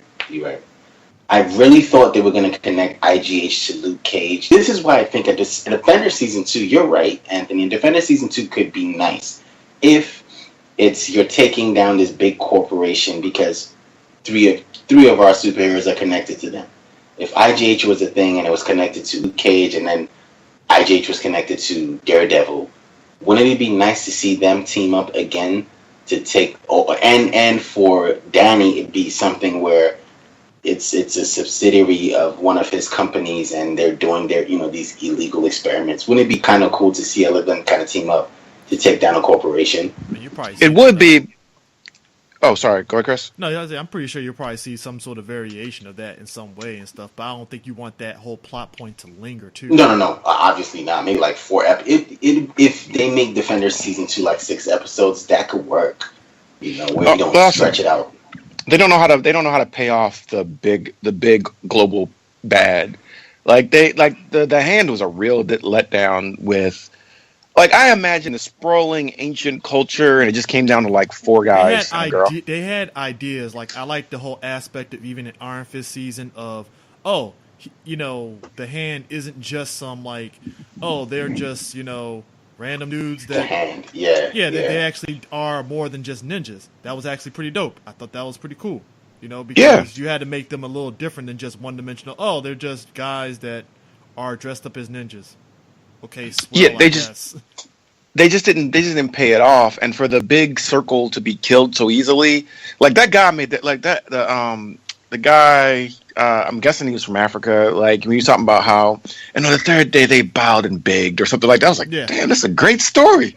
It's a great story. I wish he was a Luke Cage villain. When he was trapped right. In the house, and and they were he was trying to get them to he was trying to get them to let him go because when the last time this happened to him, I know, but you're right. They don't know how to pay it off. I think, and also finally for me, this season suffered from too many episodes. Yeah, a lot of people have been saying that. Like, I don't mind the length, but I've always sat there and said 10 episodes is the sweet spot because that's enough to do what you gotta do. And because when you point across, then you add, we definitely know at least 3 or 4 of these episodes will be filler. So this whole to me, I'm sorry, good to me in terms of length because they could have easily made Defenders a lot longer, but they didn't. And I was like, all right, that's probably why a lot of people tolerated it because it didn't wear out its welcome. Mm-hmm. So, but like I said, worst comes to worst, if you had done. If again 10 episodes with this one would have been perfect because you could have wrapped that up really, really tight. Again, but let's think about it. When Trish got the doctor, everything kind of felt rushed. It was boom, boom, boom, boom, boom, powers, and end of episode, end of season. Yeah. But what is that? Hello. I'm here. You talking to me? I'm sorry. Oh, no, it was me. Yeah, I kind of lost my train of thought. Lost my thought. At that point you were trying to. Yeah, I'm sorry. There we go. At that point you were trying to rush, the end of it because you're dragged so much and filled, and did a lot of extra filler. So at that point, you had rushed. You're dragged so much that you have to finish out and rush Trisha's story. Well, we don't know what contracts are. We don't know how many episodes were ordered or whatever. I mean, it's obviously 13 because every show for Netflix, so at this point, is 13 with the exception of maybe Stranger Things, which was 9 last season. Was it 9? Something like that. I don't remember. Yeah. I almost treat most Netflix shows, especially the Marvel ones and stuff like that, as a movie. Like Daredevil season 1 was like one long movie to me. Oh, like fantastic. Never be touched again. And I think probably it's the only one that set number of episodes actually felt. It was paced right. It hit all its points right. Yeah, but I think maybe that's also because it had 2 main characters. Like it had Kingpin and Daredevil that they were following. So maybe and they were coming to a head. Yeah, so you had 2 diverging lanes that were like barreling towards each other. So maybe that's why it felt more organic. But Jessica Jones felt that way too because, with the exception of maybe the first 3 episodes, as soon as Killgrave came into the picture and you had Jessica doing her thing on one side, Killgrave, and you knew they were going to come to a head, it kind of felt that natural progression. And when they did finally meet, them playing off each other was perfect. Yeah, so I think it. Yeah, go ahead. I'm sorry. And maybe like Chris said, like, and not forget Punisher. Punisher I don't think I had a problem with the way it all wrapped up, but it was a slow burn. It was tasking to get through for me. I'm sorry. I mean, it's one of those things that they got the Band-Aid off, so they don't have to worry about soft pedaling and stuff. I think a lot of people, you know what? There's another thing too that I've noticed about Punisher. I think the reason why Punisher got a lot of passes is because it didn't turn into what this Death Wish movie that just came out was, which was just all fluff and no like substance added to it. So now you got a Punisher show that had a lot of substance to it, regardless of whether it was like surface level, like you said, Mo Hollywood level. At least there was substance to it. I can at least give it that much. I think if this Punisher TV show been made like 5 years earlier on a different network, we would or a different medium, it wouldn't have had the gravity it did. I mean, think about that first episode for Punisher. It was really slow. It was all building up to the last like 10 minutes, I guess. And that kind of put you in the mood for, I mean, it kind of showed you what the rest of that season was going to be like. Yeah. If you expected him to go into warehouses every episode, just killing random bad guys, you were mistaken in what you were going to get. But I also didn't expect him sleeping with, homie's wife or kissing homie's wife, like stuff like that. Like, I just felt like there was so much filler, and this is what Jessica Jones season 2 suffered from. Was just, I feel like it was a filler season because the main point of the season. Yes, hold on, let me get my point out. The main point of the season was to set up Trish and Jessica's relationship. Boom. But it's, so they did that. That's what they did for 13 episodes. But they threw everything else in there again to kind of set that up, or to kind of, for us to not just, so it wouldn't just be a linear setup. It would be, it was okay, this is going on with Jessica, this is going on with Trish at the same time. But at the end of the day, it was two of them, and it's going to come to a head, but it's not going to come to a head in this season, so it's going to come to a head in the next season. I can't hear you. In the next, I'm sorry. I can't hear you. Yeah. Can you hear me now? Yeah, now I hear you. It's going to... What? I said now I can hear you. Oh, I'm sorry. They set Trish and Jessica having a conflict up in this season. And it's like Trish is doing her thing on one side, going through whatever she's going through. Jessica's going through what she's going through. Malcolm is going through what he's going through. That's all the deviations, so you don't see the linear setup. But at the end of the day, it's literally Jessica and Trish setting up to meet next season. So it's a filler to me. It's like watching one of those, we all watched Naruto, right? Yeah. So you remember the Tree of Life episodes, where it's like we know what's going to happen after the Tree of Life, towards the end of the show. It's when everyone was trapped in the tree and we saw everybody's story. We all knew what was going to happen once we got past. It was a lot of episodes, but once we got past those episodes, we kind of knew what was going to get. And we kind of knew what it was setting up, but it was setting up. All right, I can't talk about Naruto and filler because Naruto had like 8 years of filler. So this is true. I'm a little traumatized. We're going to move some of the example. I'm sorry. Damn, the other example I was going to use was Bleach, but I can't. Bleach had here's the thing about Bleach. Bleach had like certain arcs where you're like, oh, okay, that's interesting that you did this, but why? It's like, all right, that's cool. Oh my god, Naruto did have like one whole arc of filler. That whole tree arc was all filler. No, anything else? I'm sorry, man. Naruto from the early 2000s to like 2014 had nothing but filler. like literally seasons of filler. Like, oh my gosh, you traumatized me all over again. I'm sorry. Why are you doing this? My bad. I was gonna say, so how about early Naruto in the ghost house, Naruto in the haunted forest. How about Naruto buys an ice cream cone? All I'm saying is, Anthony, you subjected yourself to that. That's all. I'm sorry, but I did though. I did too. That's why it was the most fresh one in my mind to use, because I'm like, damn, I just finished Naruto finally this year. Like, so, basically what you're saying is it was not as tight as you. Oh, I started watching anime together. I watched the filler. I mean, I started just reading the manga, and then someone told me that the writer was putting stuff that he didn't put in the manga in the anime. So we watched the anime. I was like, nope, and get me back. Yeah, it was a lot. It was a lot. But yeah, you pretty much get my point. It wasn't as tight. All the stories didn't feel super. It didn't feel tight. Like we just mentioned, Daredevil season 1, how it was focused on everyone. Both of them doing. You didn't have too many distractions. I would Uh, say. Oh, sorry. Jessica Jones. See, this is why again, Jessica Jones season one is just top notch. Again, after the first, you see, because it didn't take 5, 6 episodes for the show to kick in. It took 3. Yeah. So, oh, sorry. Oh, you No. Yeah. So based off that, this season was a letdown for me. It was still watchable, but it was hard to watch because it took 5, 6 episodes to get in. And when it finally got in, I felt like they started rushing things because it dragged so much. I think that this I think that I get that you wanted to be a focal point, but I think the point was kind of tell a story that showcased How sad this person is. addiction, pain, and trauma. I think the Punisher storyline wasn't necessarily about him getting his revenge. It was more talking about post-traumatic stress and how that affected different people. And that's the story. We were watching a clip of these people's lives. That's why we got the slowest storyline, which was the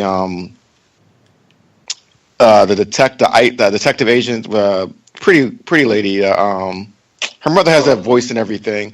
The Spanish detective. Or Yeah, Hispanic, I love yeah. the woman that plays her mother. I love her voice, like her. Oh yes, because she's on. Have you watched The Expanse? I'm sorry. Yeah, she's on Expanse. Everything is that's like greatness. We need to figure out an Expanse talk. But yeah, I need season 3 to come out soon. I love The Expanse. But you had her. You had her storyline was pretty much the slowest. Was along with the kid that ended up being the homegrown terrorist. Oh yeah, that was just weird to me. So, but you have to step back and say, what were they trying to? What was the point? What were they trying to highlight? And in Punisher, it was post-traumatic stress. That's what it was trying to. That's what they were trying to talk about, how this can affect different people in different ways. Jessica Jones is all about trauma and addiction. It's really about pain, how people cope with pain, and so you see these characters coping with all their different pains in different ways. And it's a superhero story or a superpower story and all this other stuff. So to me, and again, I will admit that my bias was just letting me eat it up. Like, yeah, that's great. Oh, they showed this. Oh, that's great. People talked about how they didn't like in The Punisher about the meetings. And I was like, no, I love the meetings, the self-help group and things like that. Of course you did. But I think it's important, and I think it was something really interesting to see a character like the Punisher, who in the 80s and 70s, if you had made this character, would never talk about his feelings except for hatred and with or anger. You've never seen an action hero from that. So what Marvel is doing a really good job of kind of like they did in the comic books when I was growing up. They're fighting issues that people can relate to, and then they're making their characters about or revolve around these issues. Black Panther, Jessica Jones, Luke Cage, which the last third or last part of that season wasn't very weird, but Punisher, and they're doing a really good job because if you are a person in America or across the world, I'm pretty sure there should be a comic book character or Marvel character that you can relate to and follow. You know what I mean? That's your favorite. You can like it all, but there should be one that you relate to and be like, yeah, I get it. You're talking about an issue I care about. Go. That's what I like. I think that's the lens I see it from.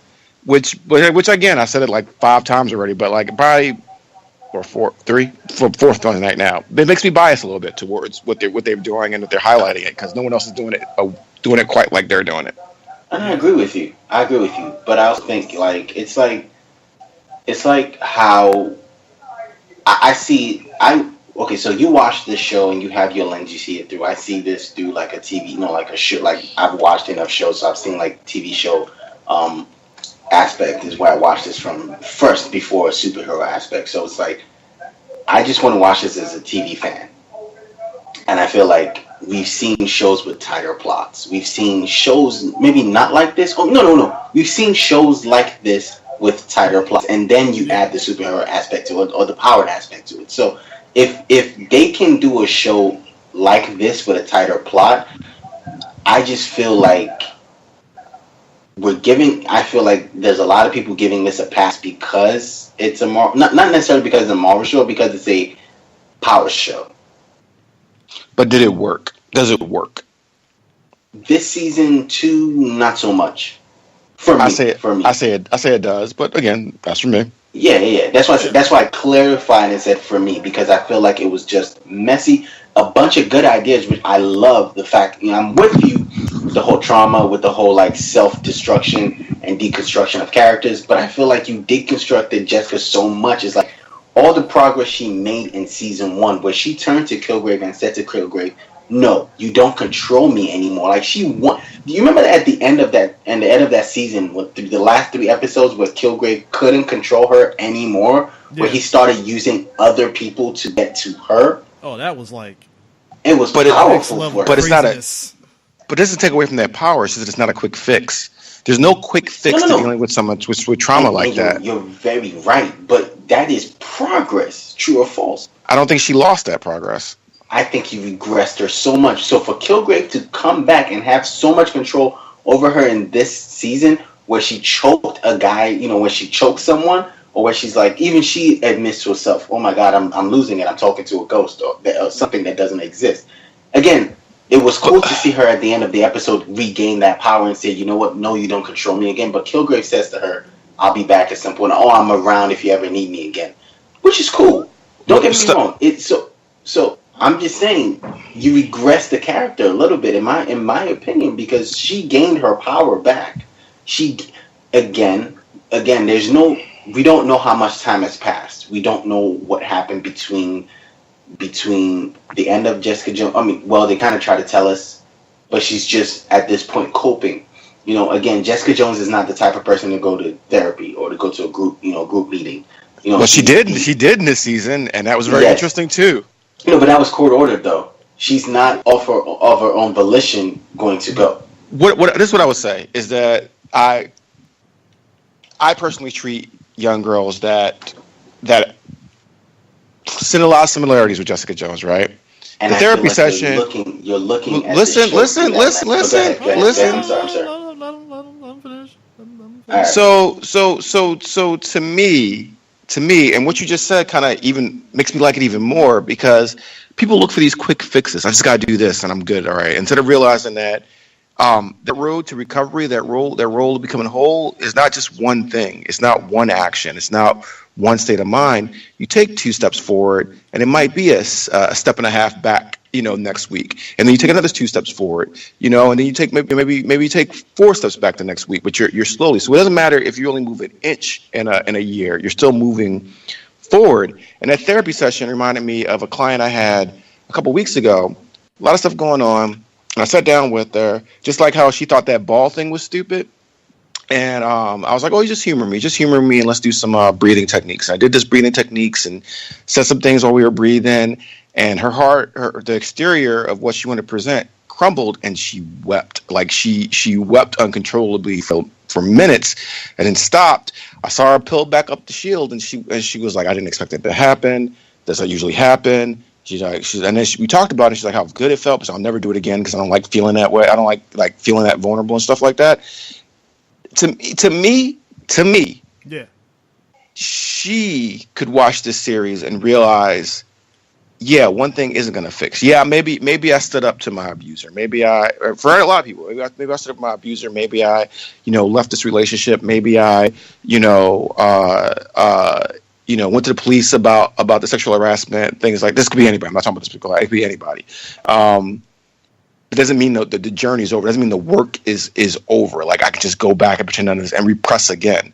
Because for that moment she took her power back. That was a step, and there was other steps she needed to do. And again, I hope that at the end of the run of Jessica Jones, you can see a difference between where she's at now and then. But it also could be like a Nurse Jackie thing where she fought the fight, but something didn't connect. I don't know if y'all watched Nurse Jackie, but yes. That's why I said we've seen shows like this, because Nurse Jackie's one. But it wasn't always tight. It wasn't always a tight show, and there was other people with other storylines going on. So, so to me, especially the second season, it's too early for us to get to that.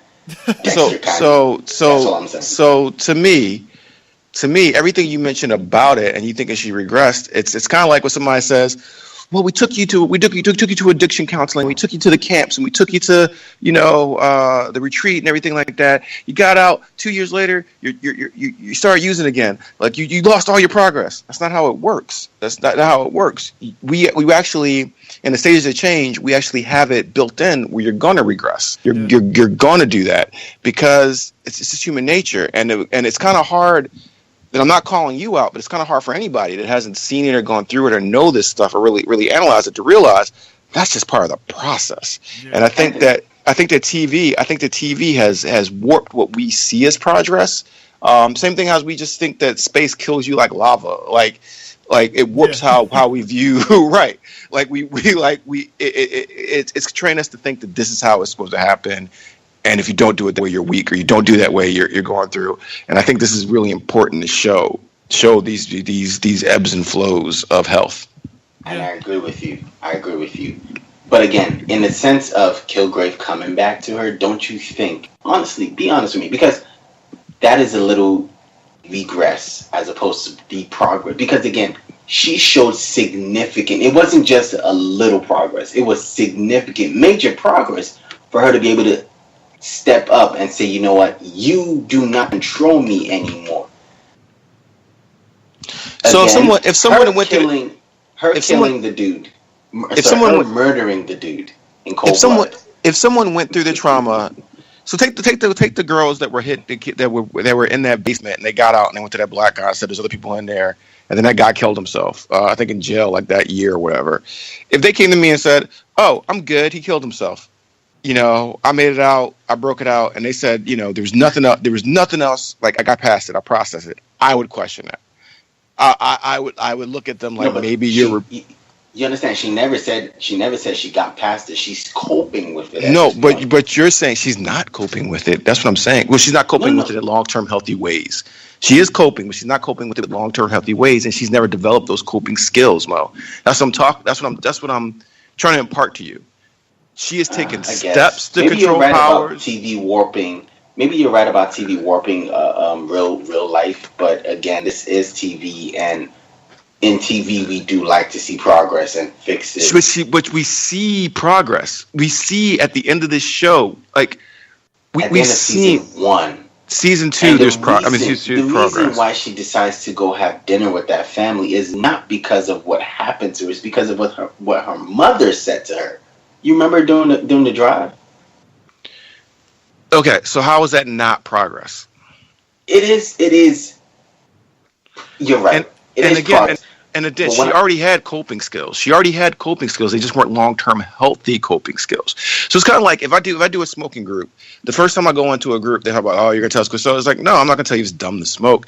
Like, if you're smoking to get to the next minute, the next hour to have a stress relief, how can I tell you that's dumb? I'm telling you that it's not. It's long-term unhealthy, might be short-term effective. And the point is to develop the long-term healthy coping skills. And that's the role we should see her doing. Having a stable family unit, having a stable relationship, having bonds, not deferring from to deal with that pain by self-abuse or over drinking or sex with people she doesn't like. It was a big thing when that guy and had a relationship with a guy said, whoa. Yeah, we're going a little too quick here. Yeah, this isn't normal. I don't mean you're not normal. And her reaction to it. And the fact that she came back and was like, all right, let's actually have intimacy. Where the long time she actually had that. Even I would say Luke Cage really didn't give her that intimacy, that level of intimacy at that point. He was just somebody that more than anything, honestly. Right. But Luke Cage isn't that what? Because again, I remember Chris said something about her being relegated to a character in the comics, but her relationship with Luke Cage in the comics is healthy.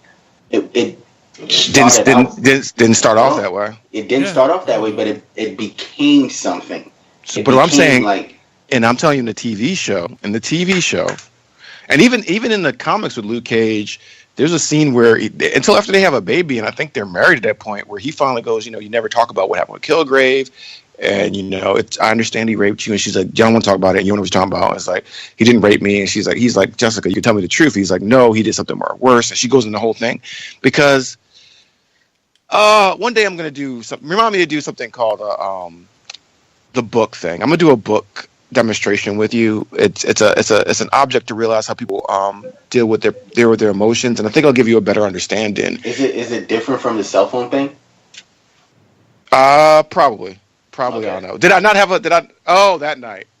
Yeah, probably. That's what I'm about to say because, I was going to say, I know from experience that, but sometimes, watching these things, you don't want to again, it is fine to experience. It's like, oh well, Jessica Jones is going through what I'm going through, but it's also cool to see like she can beat it, so I can beat it, and she beat it.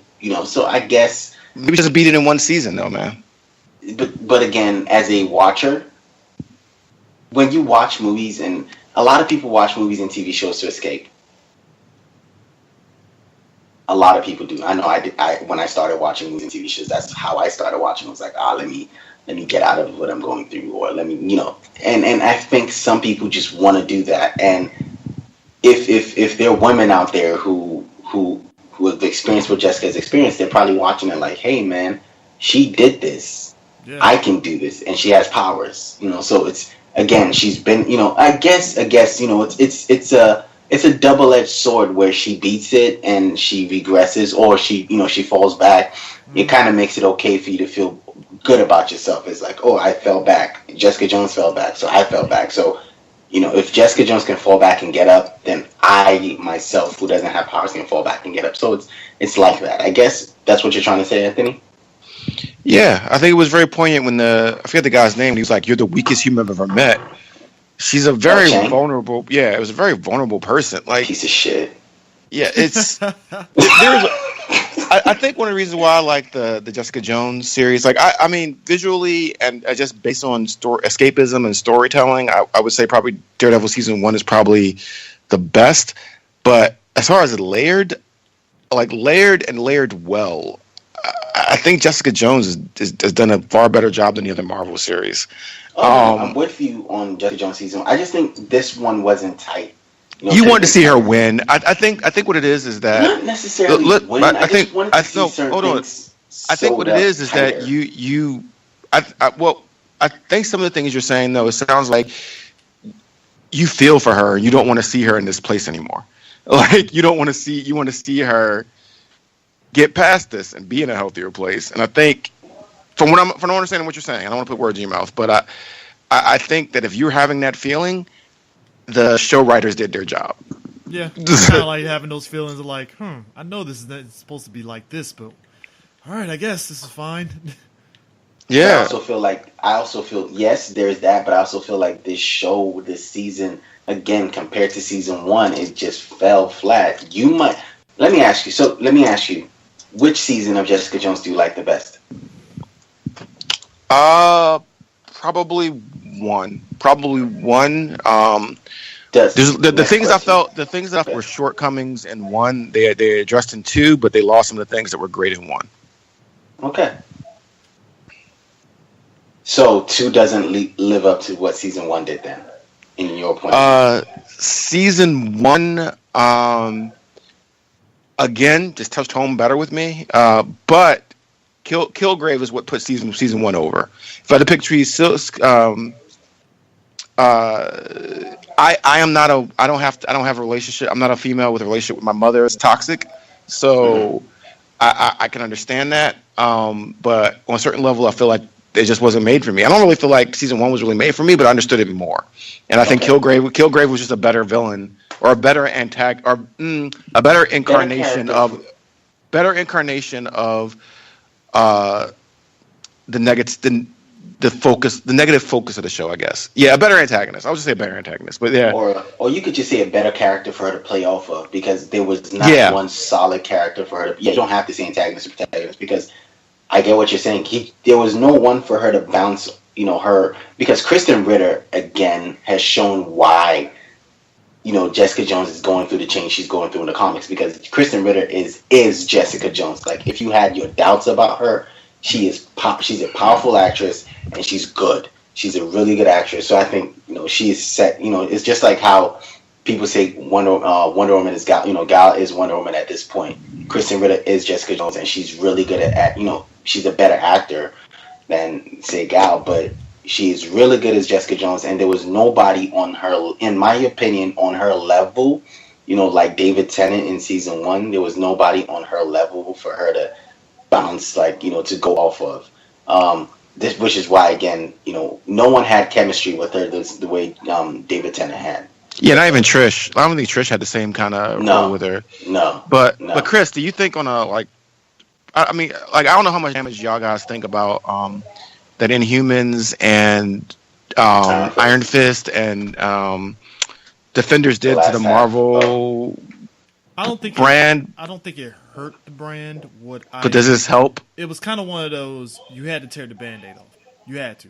You can't go back on it. You can't, because to go back on it will be, and as much as I don't like taking pot shots at DC, it'd be a very DC move to do. It's like, all right, we gotta fucking change all this stuff up, and it's like, no, just fucking stick it out and just eat. Nice shot though. You got to eat shit in order to fucking deal with it. Unfortunately, and that's what you had to do. They had to eat the shit with rushing Iron Fist, and I think a lot, like I said, a lot of that had to do with higher Defenders. Ups, I blame Defenders so much. I'm sorry. I know you don't, but oh my god, Defenders. Because Iron Fist had so much potential as being like, Iron Fist was supposed to be great. I don't know about you guys. You're breaking up, Mo. I can't. I'm sorry. I was saying, Iron Fist is supposed to be great.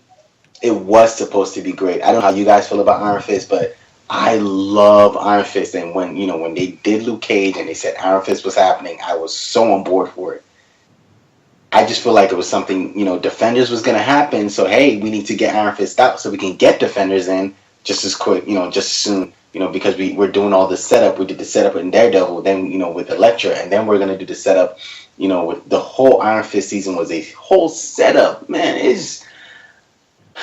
I'm sorry. Iron Fist hits me in my, it's triggering because I love the character. You feel me? So was this a needed boost? Every iteration. I'm sorry. Was this Jessica Jones season 2 a needed boost back to the TV brand? It is. And you know what benefited Jessica Jones season 2 as well? The fact that when you really look at Defenders, she didn't really play a big factor. She didn't have a storyline that played a big factor other than Foggy's little thing of joining Jerry, and that's it. True. So she did some kind of. Oh, go ahead. I'm sorry. Go ahead. No, she did some kind of research into this. Well, she looked up some kind of I guess who owned a building or something like that. Yeah. But I appreciate how smart a character, to go back to your point before, Mo, I appreciate how smart a character she is. And you see, I'm wondering if she was even really trained as a PI or whether she's just naturally this intuitive for these little tricks. Or maybe that's another part of her backstory that we're going to see at some point where she actually got trained by somebody to be a PI. She better I'm done going in the past.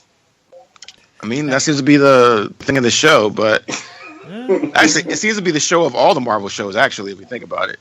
Yes. No, not really with Iron Fist. Yeah. Iron Fist, yeah. Daredevil, you saw him as a kid, then you saw him as, a young adult, then you saw him as a young adult with a in the past. So, so now you're going to see him with his mother, bruh. Yeah, Punisher, too. So, but I mean, I feel like it was a good boost in the arm. I wonder how everybody else sees it, but I don't know how much people feel like I feel like Marvel got a big pass on Inhumans and Iron Fist. Like people panned it, but it didn't. I feel like it didn't knock anybody enjoyment. It didn't. And I think it was a thing where Defenders just kind of like came and went. Like again, for Marvel series, I think Defenders, Iron Fist, Punisher, and Defenders, Iron Fist, Punisher. Those and the Inhumans, if we're going to count those, I think they just came and went. I think it's something where, unless you're like deep hardcore Marvel fan, you're talking about those series, or you mention it. But I think it's something where people don't mention. Where it's like Jessica Jones is always going to be mentioned. Luke Cage is going to be mentioned for the culture. Daredevil is going to be mentioned because of what season 1 did, not necessarily season 2. But I think personally. This season of Jessica Jones is kind of like that, let me see. I would, again, not to compare brands, but it's like maybe a little Justice League-ish, where it's not great, but it's like, okay, we can forgive you for those last couple of series. You understand? Or let me not even go Justice League. Let's compare it show to show.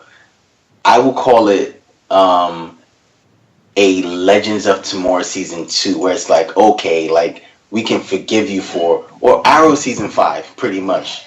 Yes, Arrow season 5, where it's season 3 and 4, or half of season 2, 3, and 4, we're just, fuck you, Arrow. And then season 5 kind of was like, you weren't great. No, seriously, let's be real, because fuck you, Arrow season 2, 3, half of season 2, 3, and 4. But season 5 wasn't great, but it was like, okay, we're finally getting back to Arrow. It's like this season wasn't great, but it's like, okay, we're finally getting back to what makes, the Marvel TV shows like stand on their own, stand up, because at this point, I still think they can't stand up to DC TV shows, but they're up there. It works. They're up there. Yeah, this again, because let's be real. Nobody talks about Defenders as much as Marvel needed them to talk about it. Again, nobody talks about. I think we talk about the moments of Defenders. Like I said, the Heroes for Hire stuff with not Danny like, and Luke oh Cage. my gosh, the hallway fights and stuff. We as much as people, like I said, a lot of people gave less grief to Iron Fist, so it was like, all right, dope. Iron Fist. Yes, you don't talk about the whole series as like, oh my god, it's a series. You just talk about moments.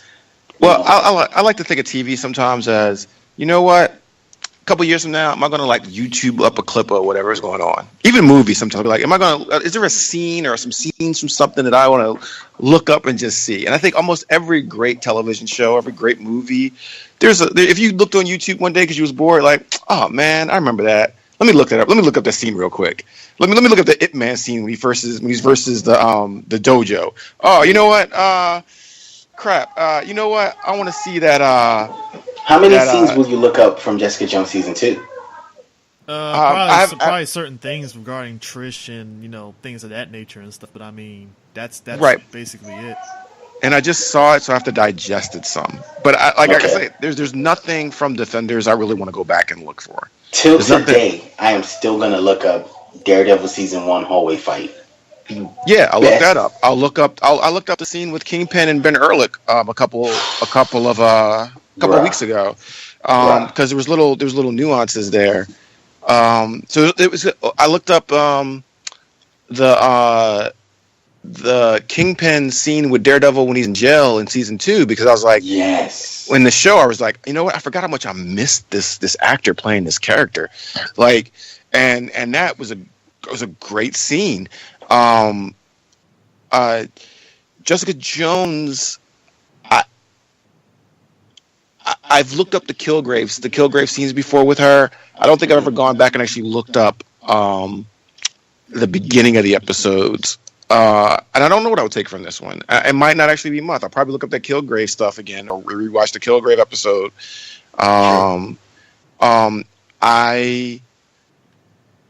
I like seeing how they're all coping with stuff. So it sounds weird, but I'd probably look up to see what exactly they're trying to drink, or I even called it when that guy was like nice ass, and then she was in the bathroom with them, and I was like, yeah, I can see that coming. Like I can see this because everybody else, I was somebody else. They was like, oh, she's gonna knock him out. I was like, she's not gonna knock him out. Like, this is a piece of crap. I need to feel something. I need to not care about this guy. Let me go do this. And you know what? I kind of want to see. She did a really good job of playing off having casual sex with this guy who was a jerk she didn't really care about, versus when she saw Luke Cage again and was like, listen, coffee sometime or something like that. Like, those little nuances I do like. And I think you're right. She's really great at of expressing. Like, back in the day, remember, like, the female characters would never have casual sex. It was a big thing when Buffy had a one-night stand and felt used the next day. Yes. And I think a huge moment right there. Yeah. Right. And there was nothing anything before that. And I remember giving Josh Whedon a lot of credit for that, like, that you got a female experience like that. And how the female experience may people experience too. I'm not trying to categorize anybody. Might deal with some of this pain and how it expresses his sex life, and how, well, even Malcolm, how he expresses his sex life. Versus how when he met his ex-girlfriend, how he acted. There's a lot of moments in there. Hurt when he met her. Yeah, it was like a moment of self-reflection for him, and then he felt so shitty when he took that ID from her. Yeah, he was scared to go back to the campus just in case he ran into somebody like her or somebody else.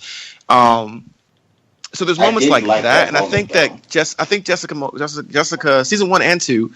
They're not more big action hallway piece, because none of the action scenes I actually want to go back and look at, like I'll do Daredevil. But there's a lot of character interactions and how they play off each other in little subtle ways. I will tell you though, I will go back and watch Jerry talk to that woman in the car and tell her all that shit, and And the end when she opened that file, I lost my shit. I Yeah. was like, "Go, Jerry!" I was like, "Yo, I would hit that right now." And She was and so, bruh. and I'm curious if she's gonna be an antagonist. Is she gonna be an antagonist earlier? Is she gonna take Trish under her wing? Like what's gonna go on there? There's a lot Maybe she's there. gonna rep Trish. So I think maybe there has to be conflict between her and Jessica and all of them, and maybe that's where Malcolm is gonna come back, because I think she's probably gonna rep Trish, and Jessica's gonna be trying to talk Trish down from doing this hero shit, and they're probably gonna Batman v Superman. Do you bleed? could be, but I bet you when all this is said and done, Do you bleed? I mean, Yeah, I'm apparently sorry. Iron Fist was the most watched Netflix Hate Marvel watch. show I'm telling ever. you, it was because it was hate watch. It wasn't even because It was- people thought it was good. It was just- Everyone. everybody wants to be part I of the won't lie. conversation. That's all it was. It was like, I want to be I part of won't the lie to conversation. you. so I I'm gonna wanted do to that. see, because remember when the early reviews came out and people just dogged the show? I was like, I want to see what y'all are dogging.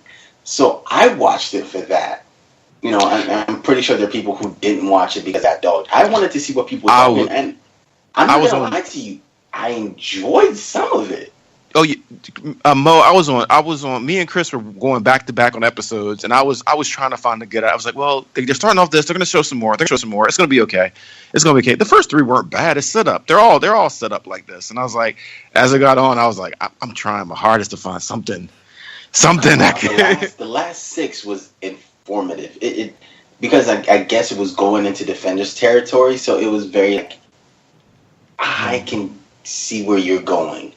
And that Drunken Master fight, yes, it was kind of like, apparently that guy was up for the role of Iron Fist. Who could actually fight. yeah. There's news about him. It's pretty shitty. He's a pretty shitty dude. But It's really shitty. It's just, it's like, hey, dude, you gotta shut the fuck up sometimes. I think you take enough of anybody's stuff, you'll find a reason. But that's what I think. I think that while I never have Jessica Jones on in the background, like I've had Daredevil season 2, I do look forward to this series being over and then being able to watch it all, you know, in like binge-worthy stuff and see the progression of it. I do think it's going to be one of those shows where Daredevil, I'm probably going to always, I want to see this episode real quick, or I want to see this episode real quick. I think I'd want to watch Jessica Jones all the way through again when the series is done. If that makes sense. That might not make sense But at all. I feel you, though. I feel maybe that's why they're building it the way they're building it, so you can go back and watch Jessica Jones all the way through, because it feels really messy here. And I hope season 3 ties everything up together so well. So it's like, oh my God, this is what I was waiting for. You know, season 1 was tight. Season 2 felt sloppy because we're setting up for season 3. You feel me? Mm-hmm. If that's where it goes, then I'll be fine with it. If you give me another, but all in all, I think Marvel or Netflix should really consider looking into cutting 3 episodes off. Yeah, I mean, 10 episodes, like I said, it's a sweet spot. That is where you get your money's worth if you make it just 10 episodes Exactly. and just keep it like that. Because once you This That's whole- why HBO. Sorry. This whole show could have been in 10 episodes and we got the same thing. Yeah. Who was that cop? The cop that was trying to be on her side? Who was he? He's from something else. He's from season 1. Yeah. He had when Killgrave came into the station. Yeah, well, is he from Well, another? He's from another series and something though. Like he seemed like a familiar actor. Like he was a character actor in other things before. Oh, yeah. Well, I I don't know. don't know. But gentlemen, it's been like 2 hours and 16 minutes. Yeah, man. This has been pretty good. I will. Nah, because Jessica Jones is worth unpacking that much. Because again, it's not Daredevil. It's not Luke Cage. It's a deep series. So I feel like it's worth a lengthy conversation. But yeah, you're right. It's been a minute. Yeah, so with that, I want to thank you guys for jumping on here. No, thank you for having me, dude. Mo and Anthony, y'all want to plug your respective shows and or stuff you're involved in? Well, I'm an associate on Mo, so Mo, you can plug Yeah, away. so, Unless you want to look up Drunk Geek on YouTube, that's fine. Yeah, so you know what? I'll go ahead and say this now on your show. The Drunk Geek has been absorbed by Earth. Damn. Jerry Okay, Hogan. Gordon Gecko over I- here and shit. I ain't say absorb. I'm like a partner. No, just absorb. That's all. No, you have Greetings, Jerry, dog. you still have Mo you have Mo stake went in- Jerry. Mo went all Jerry on me. No, he was No, but from you the still- get-go. He was like, "Nah, dog. Greed is good. I will take over your company, and ain't nothing you can do about it." Sagna. I think absorbed is a strong word. You're right. No, go ahead, bro. He's part of the Earth 2 banner. He's on it, but he still does what the Drunk Geek does. Again, he does his own thing but it's associated to through Earth 2. Is that better? Yeah, it's fine. Thanks for cleaning it up for my ego. I gotta go home and look my kid in the eye. Like my Still kids a will find man. out eventually. But no. I really thank Anthony for being a huge part of what we do on Earth 2. And with Star Wars, Star Trek, we were talking about Star Wars in the beginning. With Star Wars, Star Trek, the Runaways, he came on. He was a little late, but he came on. We're trying to do the Magicians at some point. We're hopefully, I really do want to do the Expanse. So if you guys want to do it, we can do it on here. You could do it on Earth 2. But yeah, Earth 2 is doing a lot of things. You know, we did a feature last month with a bunch of African American comic book creators. So if you want to go check that out, it's under our This Week in Comics. The episode is called it's our This Week in Comics, where we talk about comics, but we actually talk to African American comic book creators, and we got their story, got some of the books they created, and some of the stuff they're working on. We're going to be doing some giveaways, yes, for those comic books, because I've been getting really good feedback from those creators, and I have comic books to give away. Lucas and Mo versus the World versus Black Lightning versus the movies. That's another show that we do on Earth 2. It's me and Lucas shooting the shit about shit. You should listen to that. We get a lot of hate mail for that one, so I don't think I should plug that one as much. No, hate mail is great. I know that hate. I can feel that hate. Edges are bridger. Yeah. I'm kind of sad Discovery's over and we're not going to be talking about Star Trek for got a another second season. year. That's all that matters. I know, but it's another year. See you in a year. For the Right. most comprehensive Star Trek show there is. Yes, we got love for that one, unlike Lucas and Mo. But yeah, anyway, so yeah, there's a bunch of things we're doing on Earth 2. And CJ is always welcome to join us whenever he feels like, whenever he has time. See, it's less about that. It was just more like there was so much shit happening and stuff. So yeah, yeah, like I said, when you have time. Yeah, because I was And we're kind gonna of start- with yeah, Discovery so, right around the time I said I was going to jump on, and then it was just like, oh well, all right, cool. No, but thank you you were actually on the earlier episode, so thank you for helping out with that. You've been a great help, with Comic-Con and all the other stuff, like getting you help me get myself out there. And thank you for having me on the X-Men series that Anthony doesn't like. Gifted. Yeah. Yes, Gifted. Yeah. So I'm looking. Oh, I thought I heard something. I heard 1,000 fans scream out. And It's not like it's the mainline X-Men movies where you're questioning your life on why you like these movies and stuff. I mean, it's really Plus, good, Anthony. I just feel like see you should him. give it a chance. every time I see my hair, like power scan. I think you should give it a chance, man. I think you should give it a chance. But yeah, so hopefully we could get a scheduling on the Expanse when the Expanse starts. We should probably do something and cover the first 2 seasons. What do you guys think? I mean, I'm fine with it and stuff. I just got to play. I'm catch down. up, but I gotta love it. I love that show. Anthony, you know what? We should do it. Just like Lucas and Mo versus Black Lightning, it should be Anthony and Mo talk the Expanse. You heard it here first. I can break out how the evolutionary stance of humans in different cultures or different environments. Yes, I love that. Yes. And talk about how the spaceships actually look and function. Like, you know what? Gravity is actually a real thing. Yes. Anyways, thank you guys. Thank you, Chris, for having me on for this one. Nope. But yeah, the channel is Earth2 Comicast on YouTube, earth2cc.com website, iTunes, Stitcher, Podbean, Pocket Cast, TuneIn, Google Play Music, Earth2 Comicast. You can find us. You can find most of the stuff we do there. Thank you very much. Or just Drunk Geek on YouTube for me. It'll be a link somewhere in there. See how I gotta remember all that stuff. Okay. The Drunk Geek is also on. You know what? Never mind. Yeah, Drunk Geek on YouTube. Thanks, Chris. Nah, no problem. So yeah, we will catch you guys later. Peace out. Peace.